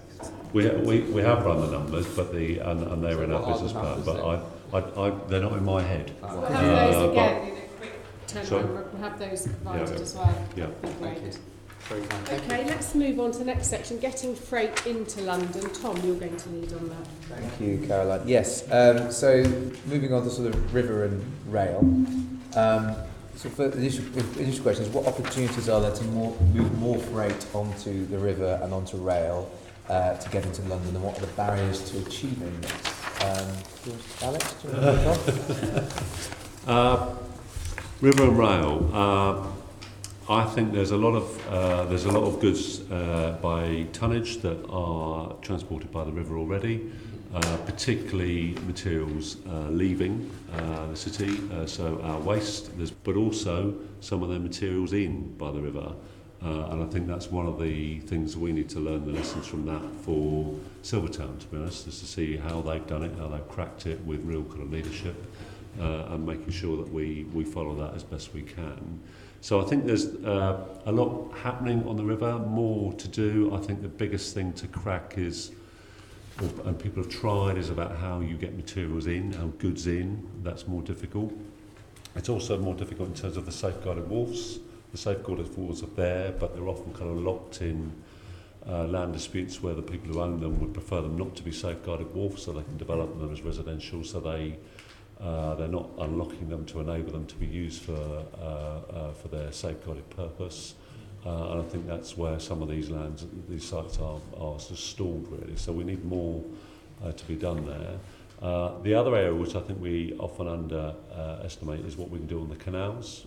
We had a very good development in Southall where there was a planning condition to get a lot of materials in by the canal, actually, which is very slow. But frankly, it didn't matter for some of these materials coming in to be a bit slow as long as you kind of programmed it right. So a lot to do on the river, a lot more we can do, but I think there's a kind of practical difficulty about getting materials in. That's where it's a bit of a struggle. Do you think, because I don't think really, I mean, TfL and the Mayor don't actually have any sort of specific powers over the river, do you? It's the Port of London Authority. Is that something that TfL would like, or does the relationship with the PLA sort of work quite effectively? I know there was a debate historically about PLA being part of the GLA family. I think there's representatives on the PLA board, isn't it, from the GLA? I've got a feeling. I don't think there are. No, they're not. More Okay. parts we got, but no. I thought there was nominees from the GLA. Maybe I'm wrong on that. Kent have blocked us Did they? over the PLA. Okay, I won't go there. More influence, potentially. I think there's a more joined up relationship between us and the PLA than there has been before, which has been very helpful, particularly in relation to some of our discussions on the big projects like Silvertown, like Rotherhithe Canary Wharf. There's more engagement with us and them on some of the kind of practical details of that. I think you're right, our powers are limited in this regard. But I think the planning process is where we've got the greatest leverage through the applications that are referred to the Mayor where you can put on conditions about construction management plans and making sure that they get as much spoil out by the river as possible, but also us leading by example on things like Innerley and Silvertown. And what about rail? Sorry. Rail, I think it's easy to lose sight of the fact there's a lot going on. I think it's often a feeling that a lot of those kind of goods yards have been developed now, and all of that rail activity is gone, and that's not necessarily the case. I went to a really fascinating facility for a cement works in King's Cross. All of that railway lands has been developed. It's been, it's a fantastic part of London now. But at the heart of that is a railhead for aggregates to come in for cement for all of the London construction sites. So that's bringing in aggregates, big tonnage by rail, right to the heart of the city centre. And there's quite a few of those small facilities dotted around London where a lot of those facilities are really important to get large numbers of heavy goods vehicles off the road network. There's undoubtedly more we can do. I think HS2 has got a big challenge at Euston about how they get huge amounts of spoil from that site at Euston onto the rail network, and I think that's something we want them to progress, and at the moment I'm not seeing the progress that we'd like to see there. The other tension with rail is the stuff that kind of uses the overground network, and there's a tension there between us wanting to increase capacity on the overground network and frequency on the overground network, but then having to work through protected rail paths through the heart of the city. So that's an ongoing dialogue between us and the rail industry that I think will just continue for time, for a long period of time really. But I think that's where often it's down to a kind of practical debate about how they can get their rail paths through London, and we can also increase our frequencies. A few years ago, I had a cab ride in a freight train from Folkestone, and it dropped. I was living in Kentish Town. It dropped me off at Camden Road, which was very convenient. But yes, yeah, that was offered the same. It was not destined for London. It was going out. And my next question actually is, what? I hope you swiped in and out. Oh. I think people were quite surprised to see someone get off a freight train. Yeah, but sure anyway. But there is this issue of, and Natalie touched on it, about upgrading the lines outside of London so that more freight can be moved around London if it's not destined. And what progress has been made with sort of the DfT and the government in sort of persuading Network Rail to persuading them to do that? I think it's more of a conversation with Network Rail to do that, really. And I think that's where there's an active dialogue with that. I don't have all the details of that, but it's probably best if I send you a note on where we are with that. There's a rail freight lobby that is very passionate, as I'm sure they probably were when you were on that train, about protecting those paths. And you can see how they're really important for that industry of getting roads off the road network. Having said that, I suspect a lot of that freight wasn't London bound. It was probably going and did it need to come into the heart of central London? Is there a better way of them getting around there? I think there are difficulties availability of rail infrastructure that could circumnavigate the capital. So that's where they're struggling really. But there is a debate with the freight industry, and it's probably best if I send you a separate note because I'm not excited at the detail of that. I think I should be. I'll bring some other panellists now. Natalie, do you want to talk about the river and rail? So I think Alex has made certainly around the river some of the points that I'd have made, that there is a lot being done already, and there's definitely opportunity for more. And it is about safeguarding of wharves, and the wharves that are safeguarded, making sure they're actually available for use. At the end of the day, riverside land is always going to have any land is going to have a high value for residential, and riverside land is particularly prime land. And where you have a wharf and you're taking lorries off the road and you're moving it onto the river, overall it reduces the number of lorry movements. But at that point, of course, it does increase it. And if you bought a very expensive, nice riverside property, the thought that you're right next to a busy wharf with lots of lorries running in and out probably doesn't sound quite so appealing. So that is the real challenge we've got. But it's important that we make sure that those sites are safeguarded and that they are put into use where there is demand as well. And I think it's about identifying where the potential is and where the potential isn't. So the potential is around aggregates, building products and waste, and that's where we should be aiming it. There may be kind of other niche things that happen elsewhere, but that's not really going to be where we need to be. I think that we need to be concentrating our efforts on the things where we're going to make the biggest difference. And with rail, a lot of the rail that travels around London, as I say, isn't destined for London, but it's the challenge that we need the gauge clearances that we don't have elsewhere. It's also, we have regular dialogue as well with Network Rail on behalf of our rail freight members as well, about track access charges, access to the network as well. A lot of engineering work still happens overnight when a lot of freight trains want to use it, so it's about making sure that rail freight is affordable, it is reliable. Generally it's stuff that's not necessarily so time sensitive, but you still need to have reliability that it's going to get there when you expect it to get there. And generally the kind of commodities that you're talking about tend to work best over fairly long distances. Now that doesn't mean there is a potential to do stuff into London, because operating in London HGVs is very expensive as well. So some of the, there may be some cases where some of the figures do stack up, but I think it's going to be quite a niche element in terms of what we can do for London in terms of rail. I think the biggest bang for a buck is going to be about making better use of the road network, sort of 24/7, and looking at looking at enabling the cleaner vehicles. But there's no silver bullet in any of this. So if we can do more on the river, if we can do more on the rail as well, we should certainly be looking at all of those opportunities. Rob? As our organisation, to be honest with you, the majority of our HGV movements are outside of ours anyway. They're not in the 9 till 5 window. They're coming in from an East Midlands or a West Midlands hub, sort of departing at 2:30, 3 o'clock in the morning and coming in here by 6, 7 a.m. So we're not actually moving HGVs through your sort of peak rush hour time that you're thinking about. Rail and river are something which I've sort of looked at, but the problem becomes for an industry like ours is I'm still sorting the parcels which we're delivering to your office and your house at 10 a.m. this morning. I'm still sorting them in the East Midlands at 2:30 this morning. So to transship from a sortation hub to a rail or river facility and then get to London by 7 a.m. to get the parcels which people want on the floor for next day delivery, it's just doesn't hang together in our industry. And I can see that rail and river absolutely has its plate, but I think Natalie and Alex are right. Aggregates, construction, waste, it's more suited to those types than perhaps our industry.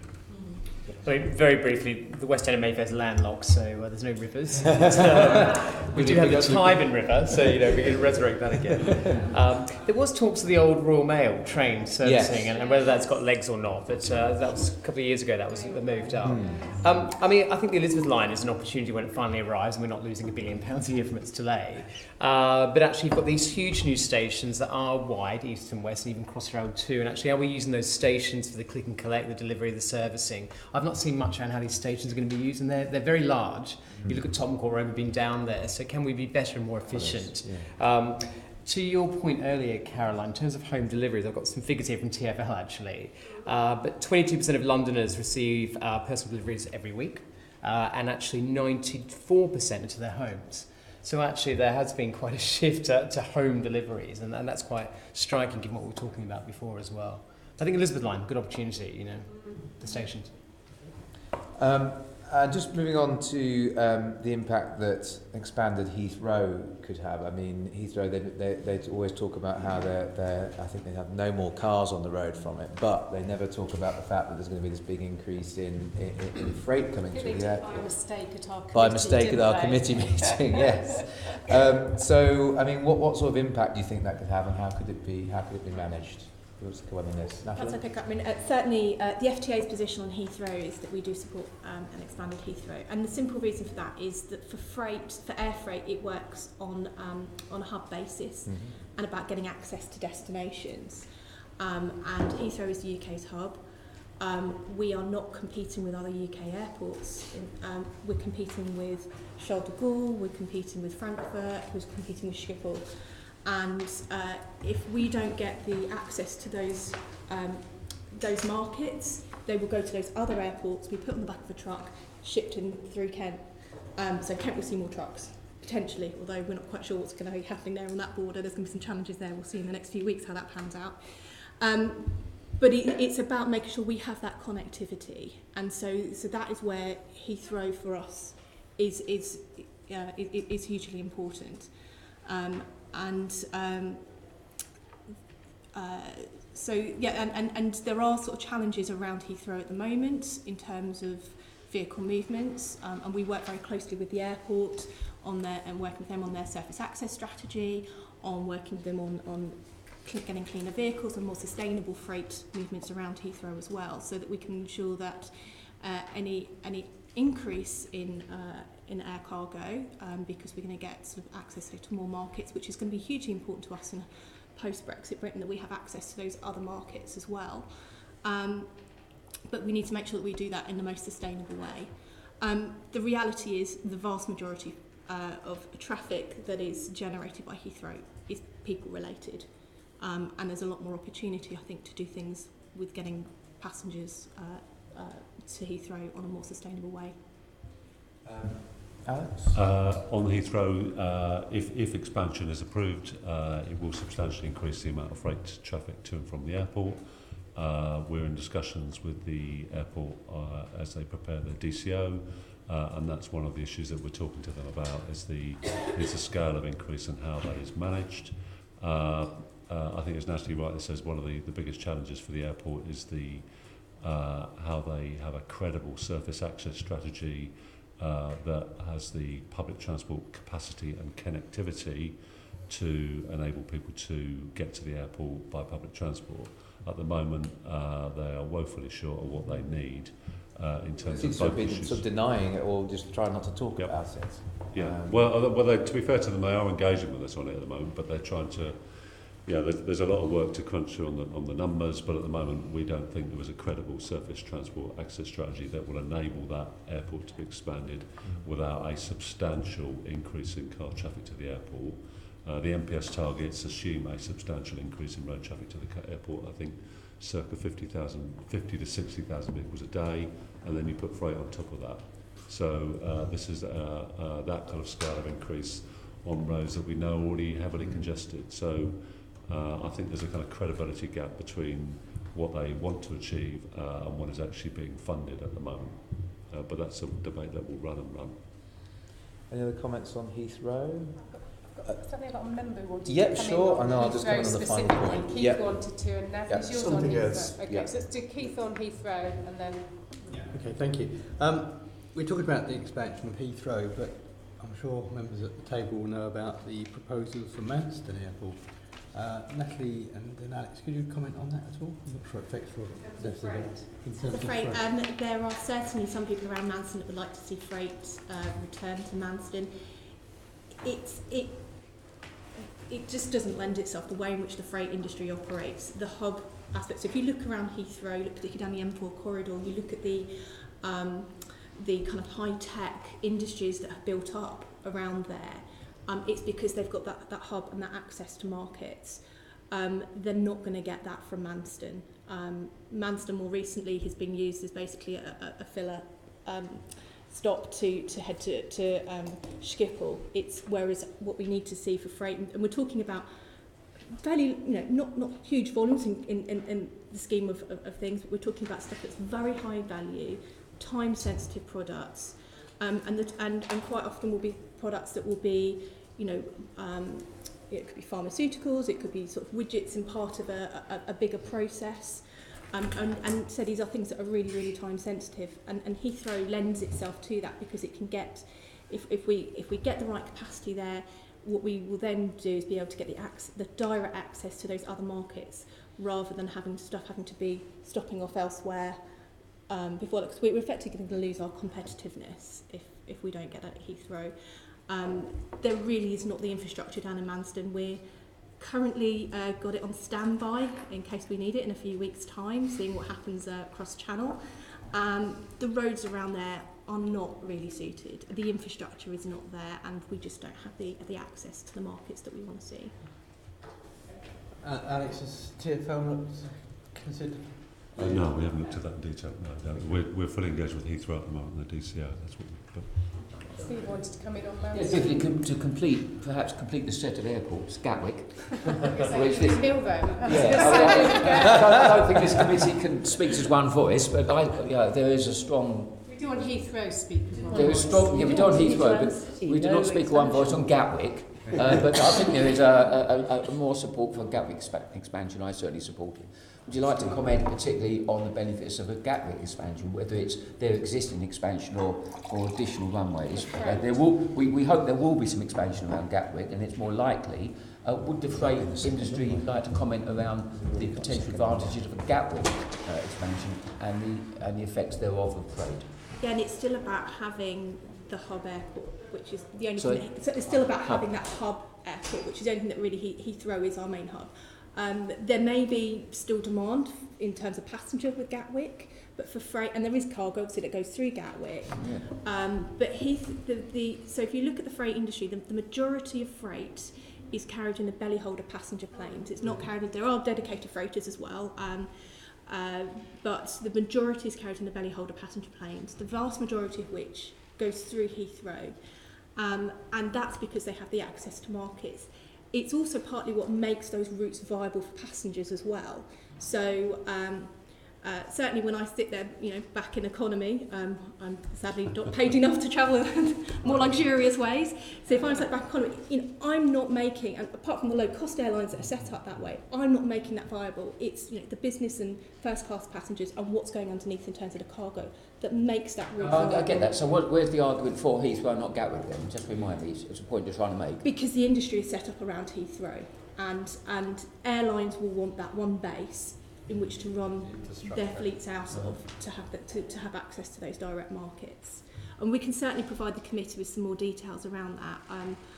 I have colleagues who are far more specialised in this area. That technical areas of frameworks around Heathrow would be useful, not your case. No, indeed. Okay, thank you. Yeah, happy to help with that. Okay, then Tom, do you want to come in and then we'll bring Navin in on his point? Just the very last sort of point about the sort of schemes like Low City to reduce the impact of commercial vehicles on the environment, and Alex, the work that TfL is doing on that. Just maybe sort of just explain what Low City is. With Low Cities, we've got quite a lot of initiatives with the freight industry. Low City is about encouraging, working with the willing in the freight industry to get them to transition to kind of cleaner and safer vehicles. It's a great network, and there was a meeting yesterday, I think, with the Low City network of operators there, and it's about people leading by example, really, so that they, you get to see the 5-star vehicles from a DVS perspective up at their events in the Ali Pay that Natalie and I have spoken at. You've probably spoken as well, and I think it's a fantastic network. I think that's one of those things that we need to do more of and encourage, and sharing that best practice across the city. But it's a great network. Could I just add, Tom? Yes. About 18 months ago, that was where we came into this kind of world, to be brutally honest with you. The first meeting I went to was one of the Low City meetings, and that really inside our business actually kick-started it. So I'd like to sort of actually put on record, say actually it's been a really good programme for TfL. The challenge TfL now have is, how do you keep operators like ourselves who have been involved in the process for 18 months or 2 years? We have a very different set of requirements to where I was 2 years ago, and we're talking about a whole different thing. So the challenge TfL now has is, how do they set that programme up as it matures going forwards? But I'd like to actually say that was my entry point into this entire world, and it has been a valuable resource. It's also a valuable way for operators to talk to Transport for London, where Transport for London in its own way can be difficult or easy, depending on who you get and what day you get them on. But it's a good entry point. But it's a good entry point into engaging with Transport for London as well. Great. Right. Natalie, do you want to comment on Low City? Yeah, so FTA has been involved in Low City since the outset, and I think that is absolutely the way forward. Is we need to be finding ways to enable and inform the businesses that can, rather than hitting over the head the businesses that are going to find it much more difficult to transition. The technology and everything will start to trickle down, and programmes like Low City are really, really helpful and valuable in carrying out trials, sharing information, working out what technology works in what circumstances as well. So there's different groups. There's a group for vans and there's a group for HGVs. So it's understanding kind of what works where. So I think absolutely that kind of thought leadership part of that is really, really helpful for the industry. And I think, as Rob has said, we've got companies that have come in and are now implementing stuff that they have learned through that Low City approach. And it's now, how do you continue it? How do you bring more companies in and support businesses to transition? Because ultimately that's what they need. They need that support. Not just the financial support, but actually it's the regulatory support, creating that right environment. Taking out, I just had the example of, it's beyond the powers necessarily of TfL, but the challenges with DVLA about registering vehicles. You know, we're trying to encourage businesses. You know, we shouldn't be having red tape in the way. They're having to fill out forms in triplicate, and you can only order 6 forms at a time. And if you get something wrong, you can order another that come from on post. I mean, we should be doing this all online. You know, so I think that there's things like that we need to be, you know, really working with at the next stage. Yeah, I think probably when we talk about EV supply, I think we'll talk about some of the difficulties we've had as an organisation getting EVs on fleet. Yeah. But just to touch on Low City, I think one of the key points which will be for it going forward is it needs to be engagement from the boroughs. You've got a group of people in the room who are engaged with the EV deployment and the clean air strategy that people are trying to deliver. But the boroughs have a great opportunity to come and talk to people who are leading this sort of process and come and talk to us. The Hackney scheme should have come in front of that, and I think they did at some point, but it's a great opportunity for boroughs to come and talk to people who can say that's practical and that's not practical in an arena like this where there's a nice opportunity to sit and talk about things.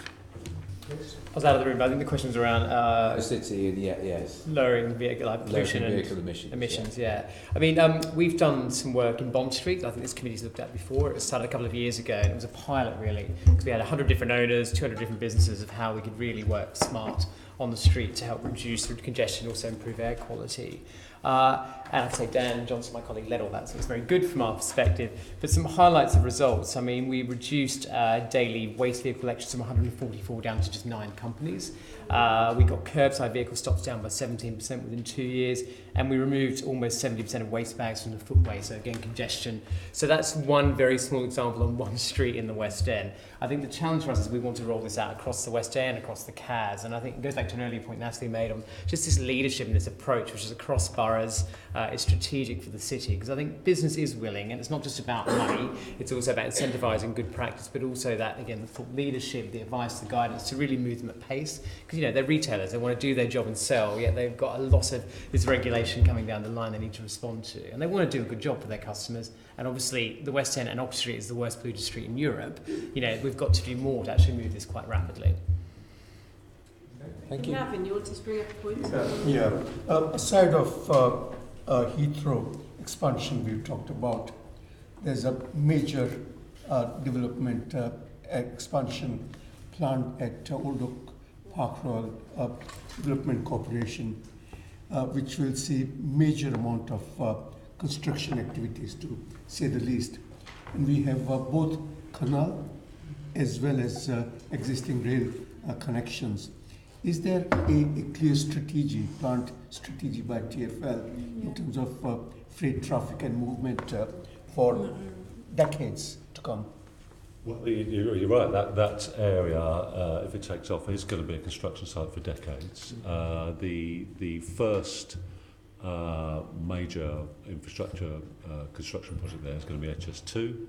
And I can't remember the details of it, but I'm fairly sure that the spoil that they are going to be excavating from the HS2 station at Old Oak is by rail. And there is a kind of so that spoil will be taken away through rail. The construction management for the rest of the developments there, that's something that we would need to talk through with the Old Oak Park Royal Development Corporation. But I'm sure they're aware of it, and they would want to look at construction consolidation, so that how the different construction projects can work together to procure things at the same time and get greater efficiencies of delivery. We've done that in Nine Elms, so the Northern Line worked with Thames Tiber, with the Battersea Power Station, and make sure there was a lot of efficiencies there. And I think Old Oak has got exactly the same opportunity there.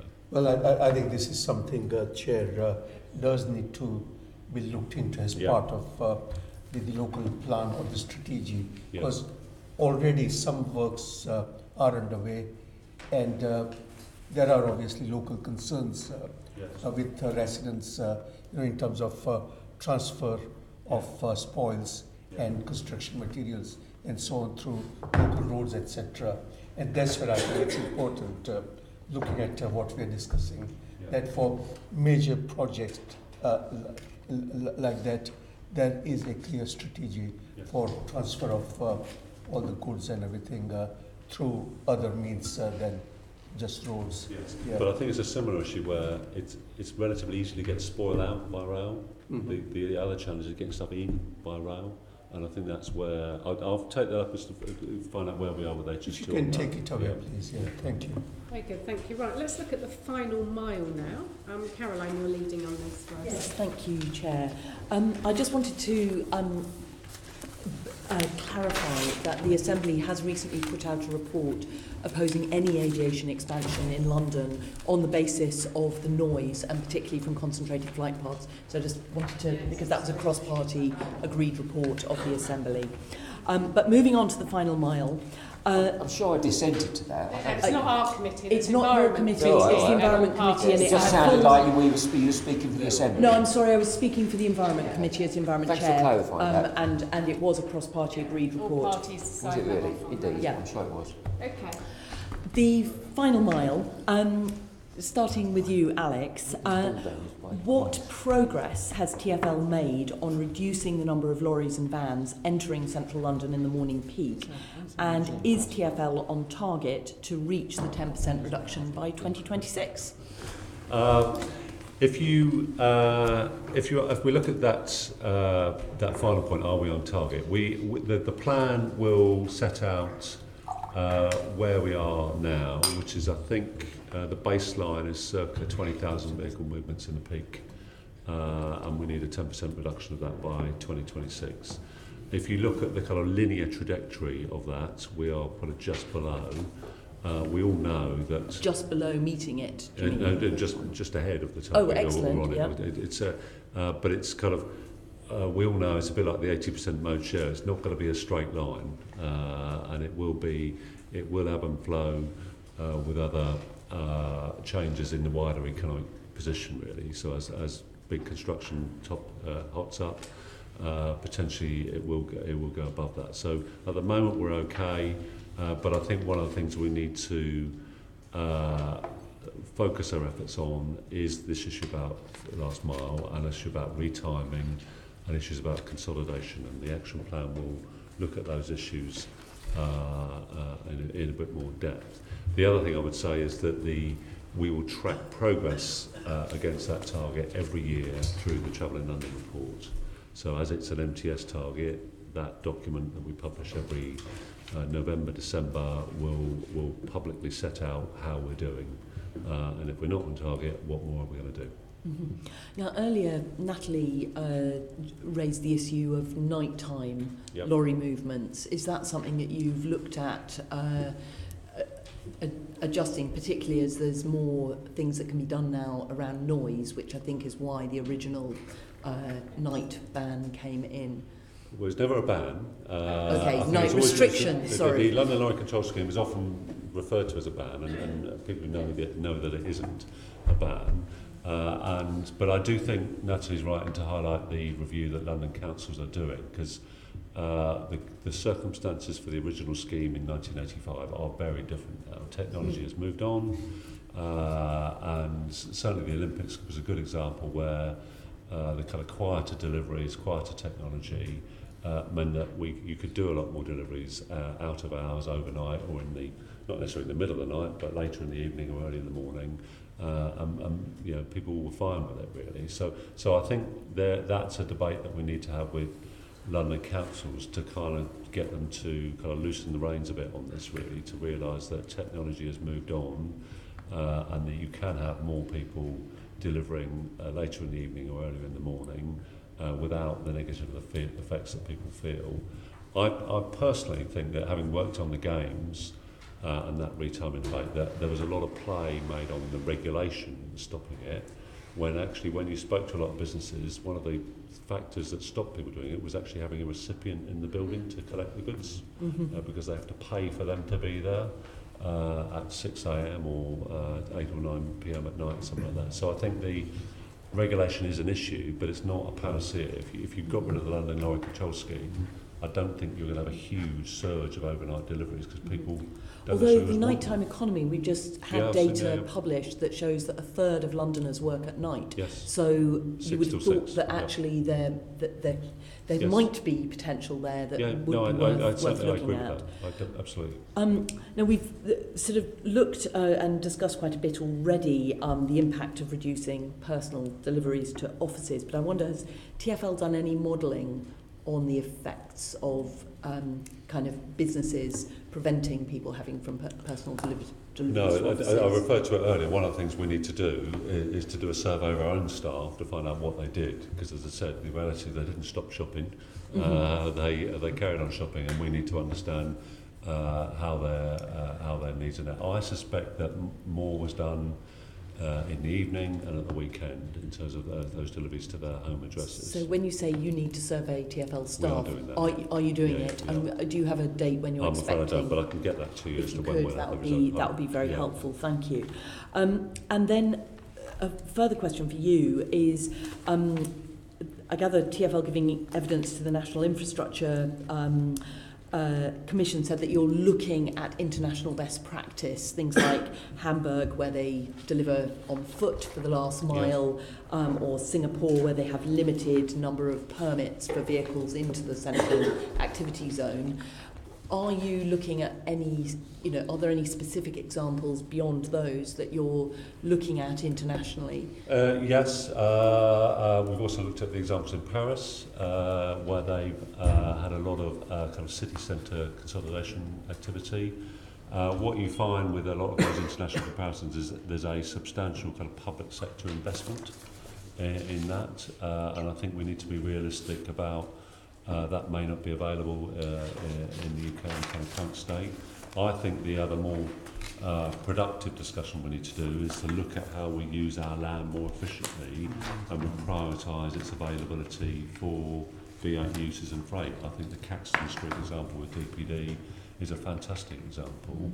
The issue is I think we need to do a lot more of it. And I think there's a lot of land out there that is underused that could be used for more productive uses, and that's why I think these unused car parks that we talked about earlier, on the council blocks or in retail areas, there's plenty of small parcels of land that companies like DPD could take advantage of. And that presumably also would help with the problems with curb space, the fight for curb space, because certainly when we did the committee visit to the Quiet Ways, we were cycling and the problems of delivery vehicles on Quiet Ways actually making Quiet Ways unsuitable for nervous cyclists to use. So if you're using land, TfL land, presumably that is. Then but also you're using much smaller vehicles, aren't you? The Paxters are. Yeah, so we've put a vehicle out which has about 1 cubic metre of load space, as you know, which is much smaller than any other vehicle. We're the first organisation in the UK to import these, as Natalie touched on. The registration process with DVLA was phenomenally difficult to the point where we got to a couple of weeks before opening and we didn't have any which were road legal at the point, which, bearing in mind they're already operating within Norway, seems ridiculous. And that's something that needs to be picked up because there seems to be a surge of smaller organisations developing vehicles. I think if you went back maybe 10 or 15 years, your vehicle choices were from the major OEM manufacturers. And I seem to be contacted by a much higher number of people of small organisations who are bringing these vehicles forward, and their processes to get them registered are going to be phenomenally difficult. The processes to go through to get them roadworthy is one process, but just to get DVLA and DVSA to understand what these vehicles are, it was awful. Be honest with you, it was an awful process. As Natalie said, you can order a pack of forms. They send you 9 forms at a time. We bought 10 vehicles in our first batch, so we had to have 18 sets of triple carbon forms sent out to us. It was just not good enough as it currently stands. Not fit for purpose. Absolutely. So there's this sort of surge in small electric vehicles, which mean fewer vans on the streets, which is a help for making places like Oxford Street, presumably West End places, less van-filled in terms of deliveries. But what about bikes? Have people got experience of the option of your kind of business model, with where you've got your electric vans taking stuff out, or little mini vans taking stuff out? Presumably there could be a model with bikes. The enabler is for property, and the key point for that is I can't ask somebody to to get onto a vehicle, a small vehicle, a micro vehicle, which is designed for tight city centre spaces and drive down the A13 from Dagenham. That's just not practical. The benefit that the small location gives us in a sort of area where Jace is involved is you can return to base. Now, if they're delivering into your area and they're based in Dagenham, you won't send a small vehicle out which then has to return in the middle of the day and take 2 hours out of your day to get back. So the location enables that switch to whether that's a micro vehicle or a cargo bike or a foot solution. The property has to facilitate that. That's the driver of this. And there is definitely a shift towards smaller vehicles coming in. B2C traffic, generally speaking, is smaller. The volume is smaller, in terms of parcel size. So that's moving towards a smaller vehicle solution, but you need that property to unlock those opportunities to do it. And we need to unlock those properties to make that viable. Okay. And that presumably could be local authorities with garages under estates that are not used, or City of London car parks, or any public car parks. It goes back to and railway arches. We have some examples from so I see it on a European group in effect, so all the DPD European units come together twice a year to discuss this. They've taken all sorts of different spaces to make these types of solutions viable. But I go back to my earlier comment is you need the landlords and owners to understand that you're looking for something that they don't know you're looking for. And sorry, just adding that it needs also the longevity of the lease as well, because if you're going to make the kind of investment the DPD have made in charging infrastructure and everything, you can't just be, well, we'll just be an infill for a couple of years until you go sell it off for something far more lucrative. So you need that kind of security of tenure, which is the other important element of it as well. Whenever you set these sites up, so Westminster in effect was a £3 million commitment over 10 years. Before that was just in sort of capital cost and rent and lease. That's before I put any sort of management and headcount cost into that process. So it's a significant investment. When you start to think about infrastructure as well, the electrical supply to the building is 100 amp. The 7.5 tonne vehicles that we're trunking in, which we have two, there's only 10 in the UK, we have two of them, they charge at 32 amp. So I'm reaching a point where I can only charge to a certain point. So the size and the size of the building against the operational capacity against the electrical infrastructure all needs to be balanced. Because if you offered a lease for 2 years and it's £1 million in the road outside to put a bigger cable in, which isn't yours, and you're going to have to depreciate over 2 years, that's very difficult financially to put together. So there's a conversation coming, as I see it, and the EV task force has started this, and I understand that, about how do we absorb this cost between the landlords, between the local authorities, between the people who want this EV deployment and operators like ourselves. Because my gut feel at the moment is everyone's going to ask me to pay for it. And that makes some exercises unsustainable. So the property unlocks, just to kind of go back to your original question, the property unlocks the cargo bike, micro vehicle, small vehicle solution, but the property also has to have certain parameters which will allow you to turn it into the facility that you need it to be. If you want to use EVs rather than cargo bikes or people on foot. But even cargo bikes require charging to a certain point. It's only a much lower rate of charge. But they can use normal electricity rather than needing use a sort of a normal electricity power. supply, But you still need to balance that if you're underneath a big residential building against the need of the residents and other occupiers as well. Jace, you look like you want to... I think, the long-term landlords of great estates really understand this. I mean, they're here for hundreds of years, so they are really looking at their property portfolios. It'd be interesting to know how many car parks are not being used in the CAS, because it is such an efficient use of space. Park Lane, direct link out, 100,000 square feet there, it's basically empty. So it's not even generating revenue, but actually this is a really good example where you consolidate. I think it needs to go back to the planning policy. I mean, there needs to be more incentives and actually for new developments coming through to really incentivise this. And you've got to have a long term. It can't be 2 or 3 year leases. You need to look at 25 years as well. So I think the property industry has to play something here. But SIL, I think I read a report actually this morning. We've collected £3.5 billion in London in SIL in 3 or 4 years. SIL is about infrastructure. If it's pan-London, it's across boroughs, it's CAS, why can't we use some of that capital investment to build some of these consolidation centres, and the boroughs could pull that SIL together to have some solutions around this. This might be a smarter way that we could look at SIL in the future. I think this engagement and non-housing SIL, so this is purely on infrastructure. Just to pick up on that, Jason, with planning policy, we're definitely seeing at the moment schemes coming forward which are now mixed status. So a good example is the Travis Perkins depot, which has got the student accommodation over the top. As far as a kind of mixed use scheme goes, that's one of the best examples that I have seen. One of the challenges that we're finding is that we're not finding these until they reach the planning stage, and what's happening is you're taking a residential architect who designs a lovely tower block, and then they're asking them to design some logistics space underneath, and they simply are just not designing something that's fit for purpose, and it's becoming a gesture in the planning process. And what they need to do is to hook in with either a suitable architecture team or some early operators or some sort of operators who are prepared to contribute to that thought process, basically, because there's no point producing a scheme which nobody wants at the end, unfortunately, and that's something that we're seeing where we've been sent schemes which are already sort of coming up to determination, and we're saying you can't make that work in its current form. Now, we've pretty much we've come up with lots of good ideas for my final question, which is what more could the Mayor and TfL do to help businesses and freight distributors to improve their practices? So we've heard about land, access to land, making sure that the planning process is fit for purpose, whether we should be writing to the examination in public for the London plan in terms of this freight logistics is just something that occurs. But do you have anything else that TfL could be doing that's not happening at the moment that could be helpful? Jace? I think the bids, there's that 50 bids in London now. At the sharp end, they're on the ground, they're dealing with occupiers every single day. So there's some really good examples of very small and very good pilots, happening. I think to the earlier point, we need a strategic approach to this. So I think the bids work on very small revenue. I mean, we're fortunate in West End and Mayfair, of £10 million a year. But a lot of the bids are operating on £500,000, very marginal amounts of income. So I think we'd encourage TfL to put some funding behind this. And it doesn't have to be financial, it could also be resources as well, to give the experts to help them and have a CAS approach, particularly because we see a lot of pressure on the CAS. So that's something very practical I think the bids and the business groups could really benefit from in the short to medium term to help get more of these programmes off the ground, so to really have the desired effect we want for the capital. I think there's the trials which we're seeing coming through as well.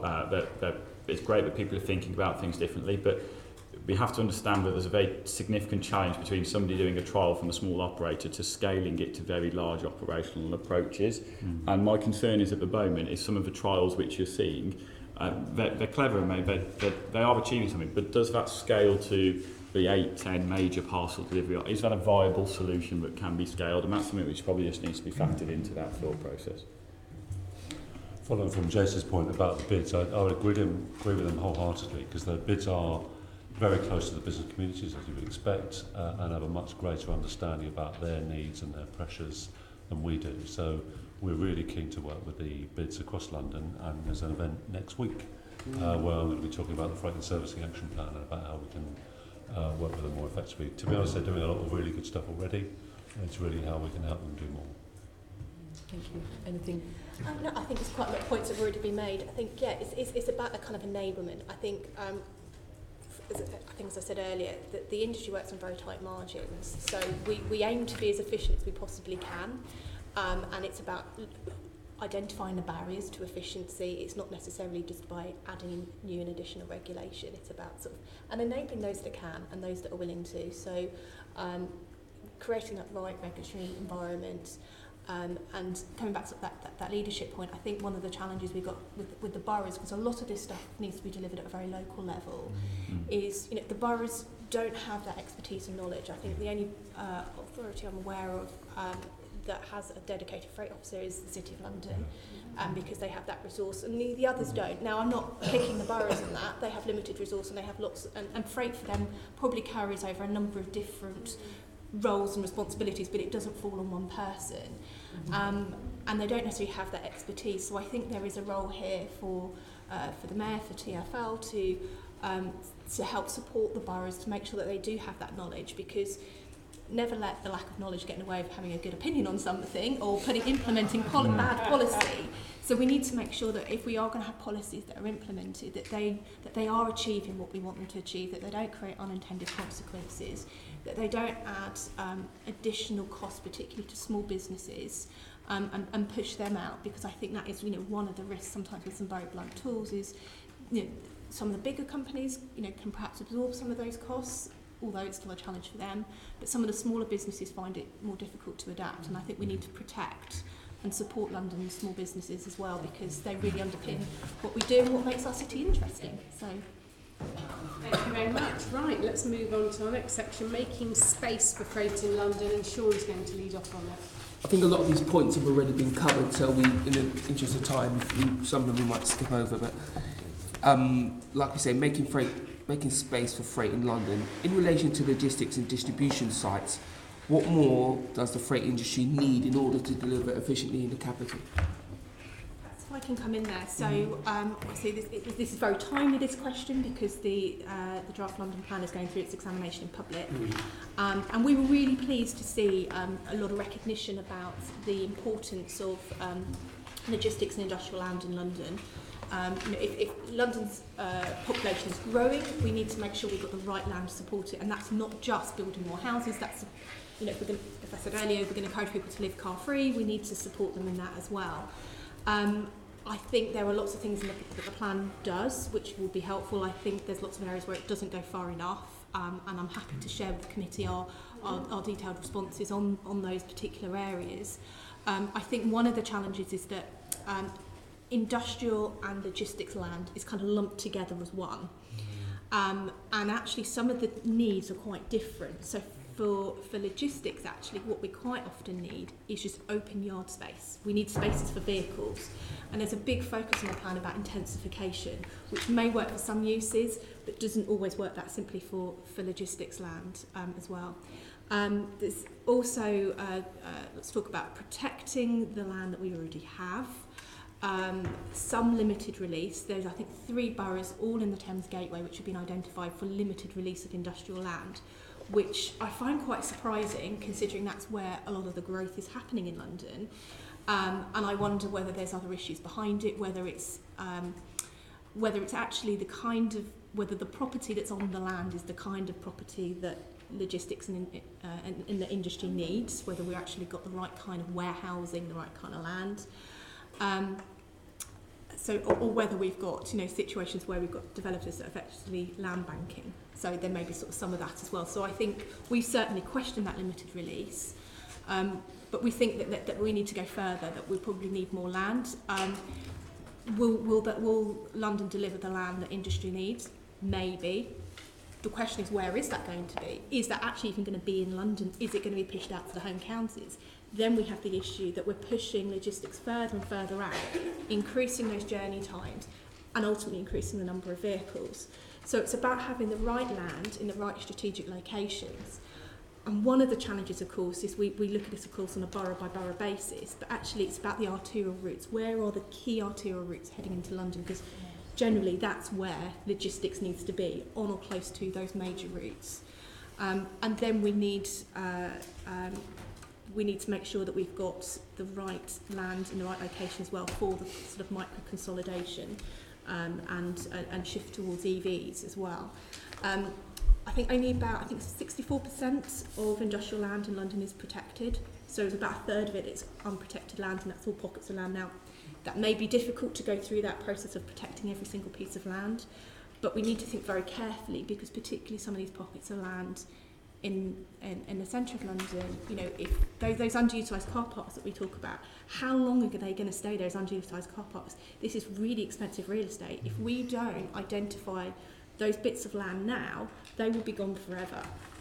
So it's really important that we make sure that we are dealing with this early and not sort of pushing this onto the long grass, really. So just to give you an example, we had a depot located on Camley Way, which is just behind King's Cross railway station, which within our organisation was well known as the most productive depot that we had. And when I say productive, the drivers actually achieved the most deliveries a day from that location. We lost that. It was about 1.5 acres. That was sold for in excess of £35 million. Now, the logistics industry just cannot compete at that price point. And there's some research from Savills circulating, which I've sort of scribbled down. Occupancy rates or vacancy rates are less than 4%. And in certain boroughs, in the last 10 years, there's been a rent increase on a per square foot basis in excess of 90%. So there definitely is a squeeze on supply, and that is significantly affecting the price. And you're pricing operators out of these city centre locations. So if you think about the King's Cross example, the nearest location we could find that was viable was the Park Royal depot. So we have 2 depots in Park Royal, less than 250 yards from each other. One drives all the way into King's Cross, and one delivers the local area. Now, operationally, that just makes no sense in any shape or form, because in effect you could be delivered. It just doesn't stack up. But what it creates is challenges. So when you talk about the small vehicles, can't go back from King's Cross to Park Royal. The EV vehicles, we haven't got a 3.5 tonne. We only have a small vehicle really, but you can start to get on a decent sort of supply. You can't run them from those locations. These challenges are as a result of the impact on B8 land, and that's making a real problem. I think Natalie's absolutely right when we talk about this sort of smaller pockets of space, but the industry on the whole, it feels, is getting cleaner, and in Westminster we're managing to coexist with local residents. So the impact, I think, of logistics is declining as the cleaner vehicles come in, the quieter vehicles come in, and we can perhaps coexist better with residents as it currently stands. And just quickly on sort of intensification. Intensification goes back to my earlier comment about getting the right person to design an intensification scheme. Intensification is a solution that works, and we know that there's multi-level schemes coming forward, and we know there's different solutions coming forward. They're all a long way from the city centre, but you need these to be designed properly, you really do. And it may have to come through the planning process, but the planners have to think more about these spaces and not just write B8 on an empty space at the bottom of a building. Do you have any examples of a good intensified space that exists? There's one good example within our group, and it has been phenomenally difficult to produce, and there's a facility in Bordeaux which is operated on a coexisting basis between two of the DPD brand companies, Chronopost and DPD France, where they have chosen to share welfare facilities, crew spaces, kitchen spaces, and they effectively have a third of a warehouse each, and the final third operates for different parts of the business at different times. But it's been easier to implement because it's our own company brand, as you can imagine.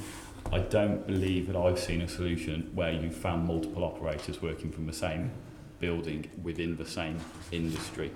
And you think that's the way forward? You think that could make an impact? I think you have to think about operational resilience in these types of processes. Yeah, it's always good saying I can give half of my warehouse away at 10 o'clock, but what happens when you have an operational problem? What happens when the A13 is closed and I can't get my vehicles into it? And there has to be, you have to find a very select partner that you can coexist with, and that they have to be willing to do that. And I think my observation of the way that the industry is moving, some people are quite keen to enter into these types of discussions, and some people are burying their head in the sand and kind of ignoring it. So it's about getting the right people to talk to each other. Interesting. Anybody else add something before I move on? So just to give you a figure, between 2001 and 2015, London lost 1,300 hectares of industrial land. So it's a massive shift away from industrial. But these things are all lumped together. We've just made the distinction between industrial and logistics. Yes. Yeah. So we really here are speaking about logistic, not industrial land, because there'll be reasons for that loss. But what do you have a separate figure for logistics? Not on me here, no. But I think, but to me, I think that emphasises why the London plan has changed to get greater protection there. But I would echo Rob's point. I think we're at an infancy in terms of understanding how logistics and residential can coexist. One good example in Pancras Road, but there's a lot more that needs to be done on this, really. I mean, we look at real estate, and actually the roof values that drones aren't that far away. Actually, if you look at Tokyo Olympics, they are using drone taxis to get people around the Olympics in Japan. If we talk about the next decade, the roof values are going to become very valuable for business and logistics and deliveries. And actually, there's a big piece around how we use drones, and particularly with the airport issue. Section, Jace, you're okay. We'll grill you on that. Yeah. Okay. Let's see. What progress has been made on the network of construction consolidated centres, developing networks for micro-distribution centres as well? I suppose that's primarily to Alex. Yes, thank you. Well, there's a lot of work on consolidation. There's a lot of work through the bids, and Jace has referred to that through the Bond Street project, which was really good, where you've got a single landowner that can help drive a change of behaviour. And I think there's other examples of that around London where it's easy to do that. There's through the planning process, there's a lot of work on consolidation to make sure that's built into new consent. So that very large tower being built over the river, 22 Bishopsgate, that has a a consolidation centre as part of that consent, so they will get 1 or 2 deliveries a day for their entire needs for that entire building, and every tenant is required to buy into that consolidation centre that won't be in the city, further away. And there's a lot of work on construction consolidation, particularly where you've got a lot of development activity happening at the same time. Nine Elms is a good example. The Olympics was a great example. King's Cross has elements of that as well. Old Oak, I think we need to do more of it really. So I think it works where you've got a lot of a development activity together. 22 Bishopsgate, I'm sure the developments around there are all linking together on that really. So it works when there's a lot of construction in the same area. It's more difficult when it's a bit more disparate. That makes sense. So Navin's point earlier on about the canal and the rail, the canal goes to all over the place in London. Is it being looked at? Yes. Actively looked at? Are people trying to make it happen? Is it part of the planning? How much of the culture is it to drill down on how you're going to consolidate these things going forward? Does it only happen, I'm asking when it's simple? Like you said, it's when there's a lot of activity going on, you're right on top of the river. Well, when there's a very large development that fronts a canal, you would obviously look at it. And the best example of that I've got is the Berkeley Homes development in Southall, where there was a planning condition put on that site, at the British Gas site, where they would use the canal for spoil out and some materials in. It clearly only lends itself to materials that aren't time critical, the way you've got more time to get them in, so it's only going to be a limited value. But certainly we look at it where it's directly relevant. I think we will be looking at for Old Oak as well, where you've got some of those sites, like the Car Giant site, which straddles the canal. Well, obviously you're going to be looking at whether you can do it there, but I think we just need to be realistic about it's not going to be a panacea. It's going to be something we can look at and see if we can use it, but it's not going to be huge volumes. Okay. If I can add, I think Alex is right on construction. It's about getting the volumes. If we're talking more generally about consolidation centres, they can, in certain circumstances, help reduce the number of lorry and van movements, but it's in very select circumstances where that works. And what we need to make sure is we've got the right solution for the right location. So 22 Bishopsgate over in the City of London, they are introducing a consolidation centre because they won't have the physical space for the number of vehicle movements that they would need to accommodate if everything came to them individually. So it's a needs must. But then the question comes of, well, who pays for it? So they're putting it into a new building. So of course the tenants are going to be paying for it, so they can make that happen. Trying to put something retrospectively in, generally, quite often it starts off with public funding, and what we found in the past when the public funding was being removed, it all kind of falls apart because you can't get the figures to stack up. You also need to look at what is it you're consolidating, so what goods can and what goods can't. And what you don't want to be doing necessarily is taking out fully consolidated loads. So a lot of retail actually is very well consolidated already. Yeah. So what you don't want to be doing is splitting it into many smaller vehicles. So a large HGV will carry the equivalent of 25 vans, a medium-sized one equivalent 10 vans. What you don't want to be doing is, even if there's zero tailpipe emission, they can still be adding to congestion. So we need to make sure it's the right solution in the right location. And we get very excited about consolidation centres. They are generally warehouses or sheds. They don't look quite as exciting as they probably sound. And that's what we already do in our industry. So there's a lot of consolidation that does already happen in that way. So we just need to be thinking about what's going to work in the right locations and what are the triggers. And if in a location, say 22 Bishopsgate, they're going to do it through mandating it through the tenants, and the tenants will be paying for it. But if you're putting it retrospectively, it's a local authority willing to provide ongoing funding. I think. Sorry, go on, you go. I think the city in the West End, it's highly congested, and actually finding these sites is very challenging. Obviously, there's a huge demand there. The rents have gone up. Logistics. You look at all the FTSE 100 logistic companies, massive demand. So the question is looking at the public authority land, whether it's TfL, the Met, and others. If there's such a high demand there, I know housing is very important to the city, but actually in the centre, in the city in the West End, is housing appropriate in all of those areas? And can we use some of these public sector sites to actually build some consolidation centres where there is a demand as well, which is something to think about in the future?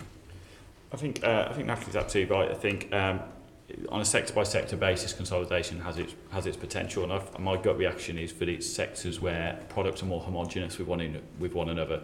You know, aggregate freight, isn't it, to a certain extent? But there's the people which I speak to who are sort of similar operators to myself, there's a lot of concern about consolidation. It is talked about in the transport strategy. I'm not sure how well people really understand it. And we do have some experience, and the Olympics, unfortunately, for an organisation like mine was painful, to be honest with you. It was very difficult. We lost a lot of our data streams. We lost a lot of our USP as a business, which is involved in around engaging people through technology, through your app. You know, we lost all of that type of visibility of these parcels when they went into the consolidation process. So there are some concerns about it. I think the concern, though, lies in mandated geographical consolidation. Okay, and for us, I can't see a world where you create a monopoly, which is a better solution than a competitive marketplace. Unfortunately, my background is in economics, so you can imagine my views. But ultimately, the key thing for me is, if you think about the parcel industry, and the kind of stat that I use is, if you've got 1 million cubic metres of parcels being delivered into London, and each van can hold 10 cubic metres, you still have 100,000 vans. Now, how you chop that volume up, you still have the same number of vans, and what you find is that you get a difference in the density profile, but you still have the same stem mileage. So the vehicles are still originating outside of London and driving into London, but you've now got 2 vehicles perhaps 3 streets away from each other, when perhaps they were they're now 1 street away from each other, when perhaps previously they were 3 streets away from each other. In our world, we get very concerned about that, and actually my question would be is, by adding an extra handling leg into a next day parcel solution and taking an hour of productivity out of the day, is the actual consequence that you would increase the number of vehicles because the drivers have an impact on productivity, which actually defeats the objective in the whole, defeats the objective from the outset, I think is probably the way I would think about it. So I think consolidation has its place, but it's all about the sector. And I think we talked to one of the boroughs, and sorry, I won't ramble on too much. We talked to one of the boroughs, and they said, we want to build a parcel consolidation centre. And I looked at where our depots are, and there's myself and six or seven other carriers who've all got 50,000 square feet, and they want to redevelop this area. I said, okay, well, you're going to build 400,000 square feet of space, because we don't have buildings bigger than we need, and people aren't thinking about it in those terms. You want a parcel, who's going to give us 500,000 square foot of space, in industrial space, which nobody seems to want, in the middle of a new development? It's just not going to happen, is it? And I think there's some thought around consolidation, and I think there's a lot of worry. The people that I talk to, I think they feel like they don't understand what people are trying to achieve, or they're not sure that it's going to achieve what people want it to. Very interesting take. Just quickly back to Alex then. So we talked earlier on that you'd lost your freight department, that look specifically. So who's taking that strategic look? Because when you hear these conversations, obviously there's a tension between the need for housing, strategic industrial land, for sites right close in, so you can have short distances, but also bigger spaces as well. Who's having a look at this whole piece? And also involving the local councils? Well, that's the rest of me. To be honest. If Mike Brown is the commissioner, I'm on his executive committee, and his lead on freight on the executive committee is me. So do you have that work stream that is looking at all of these tensions? Well, we're drafting the Freight and Servicing Action Plan, and that permeates across the organisation. So we'll pick up our commercial development team, Graham Craig's team. We'll pick up all of our work on safety, all of our work on emissions, and all our work with the surface transport teams on the efficient freight network. So buck stops with me, but clearly I draw on teams all over TfL to help me fulfil this. Okay. Let me just quickly ask this last question. Why is the specific proposal for all of London to be within a 30-minute drive of a construction consolidation centre being taken out of the transport plan? I wasn't aware it was taken out, to be perfectly honest. So I've been reliably informed. Yeah, it has been taken out. Okay, I'm afraid I don't know the answer to that one, so I probably need to come back to you on that. As to was it a specific proposal, whereas it had been in the draft, it was watered down by the final? Okay. I don't know the specific to that, so I need to get back to you on that. Because it goes back to my former point about the more I listen to this conversation, the more I realise this is actually very fundamental, and it needs to be woven into any conversation you have about housing, about transport. You know, and that's before we can even get to the point that we need some innovation. Do we use these new huge tube stations we have at night for deliveries? Who knows? But unless someone is taking this broad overall look at it, this will get missed. And of course, the big worry is there's about to be 10 million of us, so none of this problem is going to be reduced. It's just going to keep growing. Yeah, exactly. No, I get it. In terms of the specifics of why that was changed, I will come back to that. I mean, clearly that was a draft, and we consulted and we responded to what people said, but I can't remember the specifics about why that was taken out. But I'll come back to you on that. Right. I'm sure you'll Chair. Thank you. Joanne, you wanted to come in with something here, and then Florence is going to finish this section. Okay, Florence. Yeah, no, just listening to that, and you know, essentially there will be big challenges for London, and I think Jace has touched on it in terms of the space. So when you're looking at somewhere like the West End, instead of trying to build or find spaces for those big warehouses, should we looking at smaller consolidation sites? So you touched on earlier, Jason, in terms of some of the shops having that additional floor space. Yeah. Personally, I'd like to see them converted into play areas so I can go shopping with my kids. But that's for another. That's for another. Current planning policy doesn't allow it. That's another conversation. But in terms of you know, plans for co-locating and distribution centres for maybe click and collect, stores working in collaboration with each other. What do you think are the challenges for that? And then in the mix, you throw in big residential units. I mean, I think it does come back to planning. I mean, the retail sector, the A1, if you're familiar with planning policy, is the most protected and regulated class order in Britain. And actually, you look at the department stores, you know, we think there'll be 25% less retail as we know it today in the next 10 years in the West End and Mayfair. And we need those different uses and we need to drive customer demand. And retail will change as well. So I think the challenge at the moment is the planning policy, whether it's London or the borough level, is just not keeping up pace with the sector. It needs a rapid response to this. So we all talk about the challenge, but it takes a long time to get this through. I think it's interesting, we sit on 4 neighbourhood forums, so at the very bottom end of what's happening in community planning. And actually, when you sit with residents and businesses, they want consolidation, they want less congestion. Soho, we talk about consolidating restaurants because they get a lot of frequent deliveries because of the fresh produce and the restaurants. And actually, they're keen to look at now, can 4 restaurants, 10 restaurants work together, consolidate their distribution, consolidate their waste. And these are very live conversations at the SIL level, at the neighbourhood forum. So I think if the planning policy up here was supporting that on the ground, then you can see some real change in this quite rapidly. I think you mentioned a Travis Perkins site where there was student accommodation and then a consolidation centre. Do you think more co-locating like that would work in London? The Travis Perkins site has got a traditional builder's yard underneath it, and over the top of it it's got student accommodation basically. So where is this? It's Pancras Road. Yeah, which is probably for me the best example that I've seen of people coexisting together. I think absolutely people have freight and logistics has the potential to coexist with residential, and I think we are seeing more schemes coming forward with that piece design, but it goes hand in hand with there are some certain requirements. You can't be the type of operator who is bashing metal together or something like that. It's all about finding the right partnership of operator and sort of residential location basically. But in principle, yes. But there's certain things which you have to talk about, and I find it interesting when you say, it might be a nice idea to consolidate above a retail unit.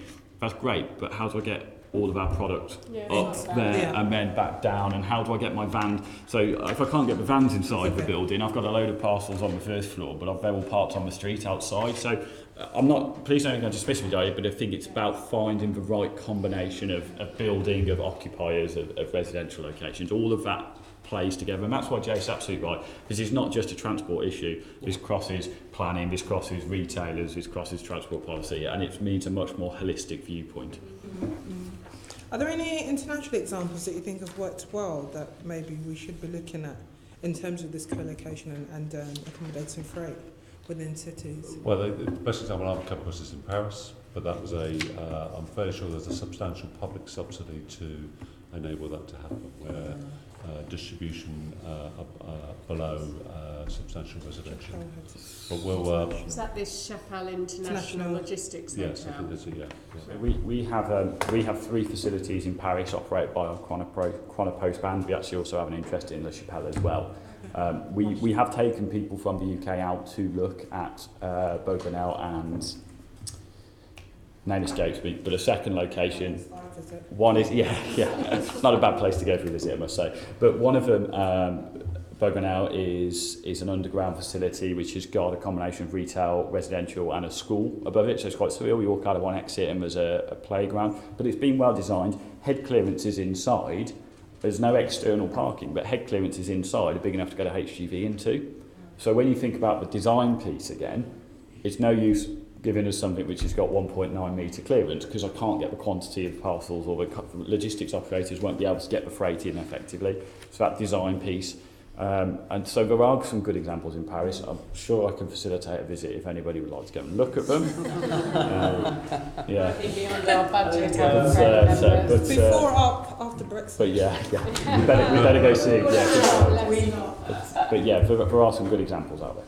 I mean, we look Singapore. I mean, it was touched on. I mean, there is huge investment by the state there, though, in terms of this. But actually, in terms of greening, sustainability, I mean, they're really ahead of the curve globally. And we look a lot at Singapore actually on smart cities, the use of technology to monitor different traffic and how they use the city as well. Tokyo's really good there. I mean, in terms of what they're thinking about the Olympics. I mean, they're really ahead of the curve on this. Do you think it's almost a decade from Tokyo Olympics to London? And actually, I would implore you to have a look at what's happening in Tokyo. We're really impressed with what they're doing with people movement, freight, the whole city logistics. So I think the Japanese are doing a really good job there. Bond Street, closer to home, very small example. We've taken the yellow lines off, or Westminster Council did, which is revolutionary in the city of Westminster to take yellow lines off a street. And this was with TfL as well. But they're using the street, you'd think it's sort of, very contemporary, but actually different times of the day, whether it's logistics or people or just pedestrians. And actually more London streets should be smarter. It actually isn't just one use 24 hours a day. And I think that we could learn a lot from that. Very happy to welcome you to Bond Street at any time, this committee, a bit closer to home. I think, just to pick up Jace's point as well, for us, by opening up that curb space for delivery goes back to that productivity discussion. So any time that you're pushing us 10 minutes walk away from a location we need to get to, you lose productivity. Yeah. So smart use of curb space is a great example of a way where you can increase that productivity and ultimately reduce the number of vehicles. Mm-hmm. And just on Oxford Street, Bond Street and Regent Street, discussions you're having with some of the big landowners, so for example in Crown Estate, in how you can essentially planning forward, because I think one of the things I notice when I'm out in West End is sometimes those shops that don't last long, then it will change hands. So what impact that then has on the plans you've already agreed with some of the other retailers, really, that consolidation? Are you then having to sign them up to this new plan, or if they're a multinational plan, do they have their own systems in place already? How's that working logistically on the ground? I mean, I think that, as I said, the great estates, the long-term landlords really understand this. They're building it in, they're building the infrastructure, they're writing it into their lease agreements now, whether it's commercial or retail. So actually they're doing a market-led approach. Bond Street was useful because we had 90 different owners, so they're smaller, and the boutiques are smaller. Where it's more challenging is the National High Street. So when you've got the M&S's, the John Lewis, there are national contracts working up and around the country. It's far harder to bring these voluntary schemes in. And they are voluntary. But I think the earlier point I made around incentivising really good change. I mean, you've got brands like Richemont, LV, these are global retail distribution, logistic companies. So it's harder with some of the multinationals, but it doesn't mean we shouldn't try and incentivise to get some more of this happening on the ground. Definitely that carrot and stick approach that you mentioned. Crown Estate are excellent. Grosvenor, some really good stuff. I mean, we're rolling out now with Dan from Bond Street to all of East Mayfair in the next 12 months. We'd love to get Oxford Street in within 2 years. So by 2020, we'd like all of our 74 streets, all the business having access to some form of consolidation, whether it's personal deliveries, rubbish or servicing on a voluntary basis. And there's some really good operators out there. And obviously it saves costs. So when they join these schemes, we're consolidating down, there's a business incentive on their bottom line. So it's a really good example locally of how we can incentivise businesses to join these schemes. Just worth noting a couple of numbers on the Crown Estate scheme. I would agree with Jace. They've been fantastic. 21 retailers signed up to it in Regent Street, 80% reduction in HGVs. So it does show you when there's a kind of common ownership. So really work. when you have that high level discussion, it works. Yes, exactly. And it's the bid leading that discussion. Crown Estate. Crown Estate, but the bid facilitates with the occupiers. We haven't got a dominant landlord. So I mean, the bid steps in where there isn't a market leader. So on Oxford Street, very much the bid. And East Mayfair, so it's not a one fix. It's sort of what works best on the ground, effectively. Some of it's almost shared services. What we do across the GLA group. Some of it is you get an economy of scale, which I would have thought for some of those smaller. Would make sense. I'm also thinking some of the offices. When Absolutely. you talk about West End, you're kind of thinking the big shops, but actually you've got all sorts of, I don't know, PR companies, goodness knows what, and actually being able to share their stationery supplies and stuff and reduce. Totally. I mean, 2/3 of our space is commercial, it's not retail, and it will be less retail in the future. I mean, the big increase we've had recently is construction. I mean, there is a huge amount of development happening in the city and the West End. Consolidating construction vehicles, actually rather why do 10 vehicles come to one work site on Bond Street, actually is there consolidation in the construction sector, which we don't talk about as much. We talk about servicing and delivering, but construction, there might be some thinking around that as well. Right, our final section, and Jace is already ahead of the curve, touched on this in terms of new technology and freight. Keith, you're going to lead this for us. Thank you very much. If I could start with perhaps Alex, if you don't mind. What are the challenges presented by the commercial use of drones and droids for London and freight deliveries? Short answer is I'm not sure really, because I think the drones are so early and formative. We really don't know how extensive they're going to be used. There's talk about using them within depots for larger depots to kind of help sort and mix goods within controlled environments. I think on the highway or in the public arenas. So there was another area that was looked at with the NHS. We're looking at it as well. So there's lots of analysis about where they could potentially be used, but in terms of actual practical examples on London's roads or airspace, they've not been used as far as I'm aware. So it's such an infancy that we don't really know the full effect of that. I think the committee are quite worried about TfL's whole approach to droids and drones. I don't think they are taking it seriously. There was hardly any mention of it in the Mayor's transport strategy. And I think the big worry is that when you responded to our committee, you've said TfL has also asked DfT to clarify the legal status of delivery robots in order to understand whether or not legislation will be required to permit their use on the pavement.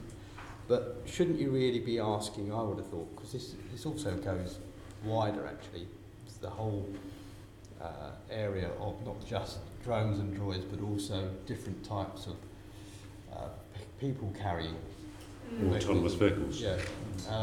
Whereby shouldn't TfL really be asking for some overarching legislation to give it the power to react more quickly? Because every time something new, even like the dockless bikes appear on the scene, you haven't got any power to do anything, and then you have to go to government asking them for particular legislation. Rather than that, can't you lobby government for overarching powers to give you the ability to move more quickly to respond to all these different changes? So it's not just about droids and drones, but even the rickshaws. You've got being ahead of the game. Yeah, exactly.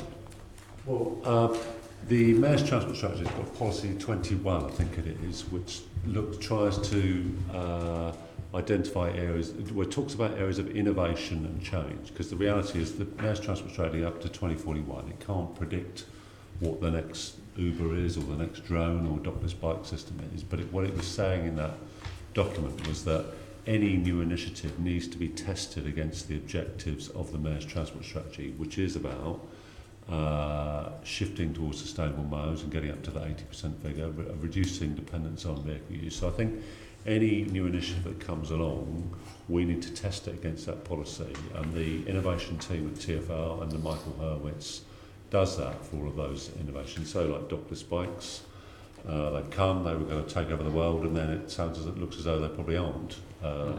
And when we're just getting our head around the regulatory framework with London councils to see how we manage them. So these things can kind of come and go fairly rapidly, really. But the key thing for me is you test it against the policy objectives that are in the Mayor's Transport Strategy. In terms of drones, I know that Michael and his team are working with government on that, because I thought there was some legislation on that recently where we were consulted and we did respond to that.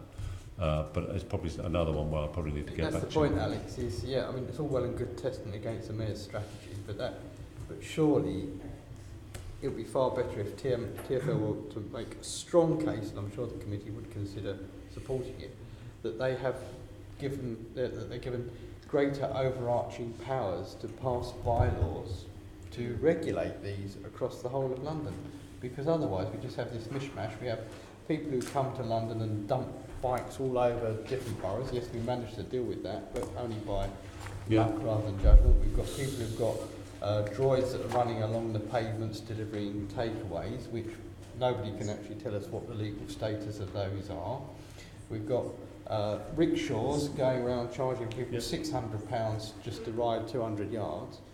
We need overarching legislation. We need to make a case to government to give us the power, to give TfL the power to react more quickly, not to have to keep going cap in hand to the government for specific legislation for each thing. And as you say, like the doctor's it's come, by the time we get around to getting proper legislation, they'll be gone. Well, I think often those technologies come along and they expose the weaknesses of the current regulatory and legal framework. And we would like to be able to respond more quickly and to address those issues more quickly.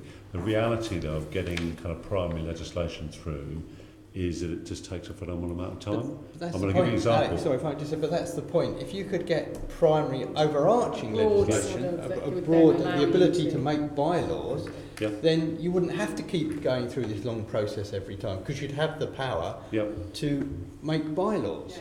Well, we would like that greater control, very much so, and I will speak to a Director of Innovation to find out what more we do on that.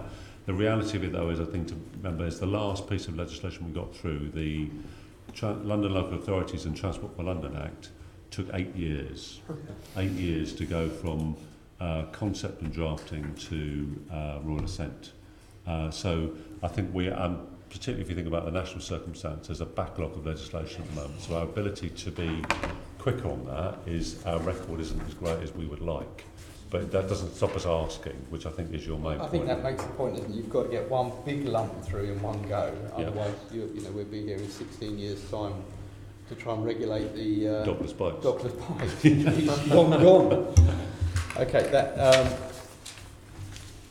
could I sort of also ask Rob in relation to drones and droids, although apparently they're all drones.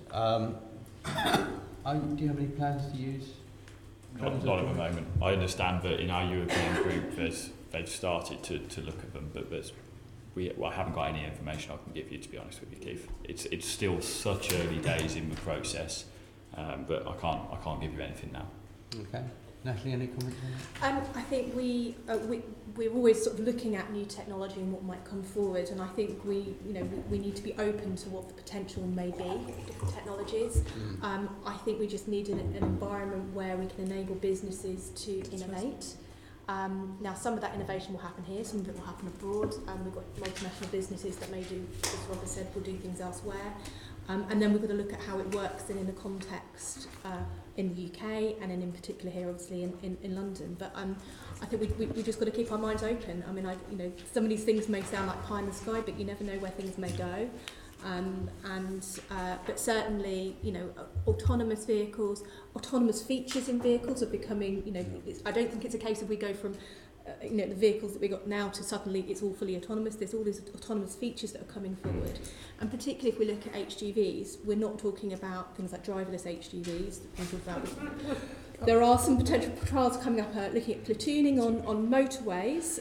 Now, whether it will work in the UK, whether we have enough junctions, whether we have the space, that's still to be seen. We've obviously got to make sure all this stuff is done safely. That's the first priority. We've got to make sure it's safe. But actually, what we need to be in the UK is pioneers of this technology. And if there's stuff that we can actually sell, the USP to other countries, we can sell those ideas, we can sell that technology. There's certainly, I think, a role for the UK technology kind of sector in that as well. And certainly, I think if you're again looking kind of at vehicles, particularly HGVs, some of those autonomous features coming forward, so things like autonomous braking, the things that are going to take away the human error element, and we're already seeing, if you get into a modern car now, some of the things that it incorporates in a modern HGV over where we were just 10 years ago, some of those features that are coming forward, some of them now coming as standard, and we will start to see more and more of those. And I think that's what we've just got to be embracing, particularly things that are can help us improve our safety record and improve our environmental performance, then we really need to, be embracing those technologies and enabling them to happen. Okay, just one last question.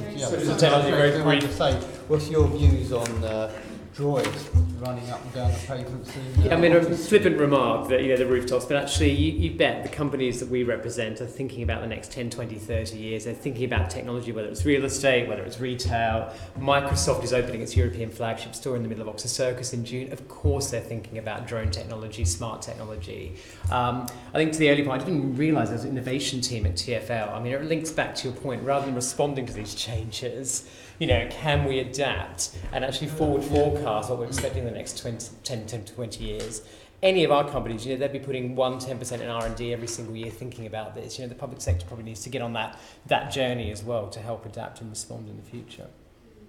But what about your view, there is a company that has droids that run up and down the streets delivering Amazon are looking at it.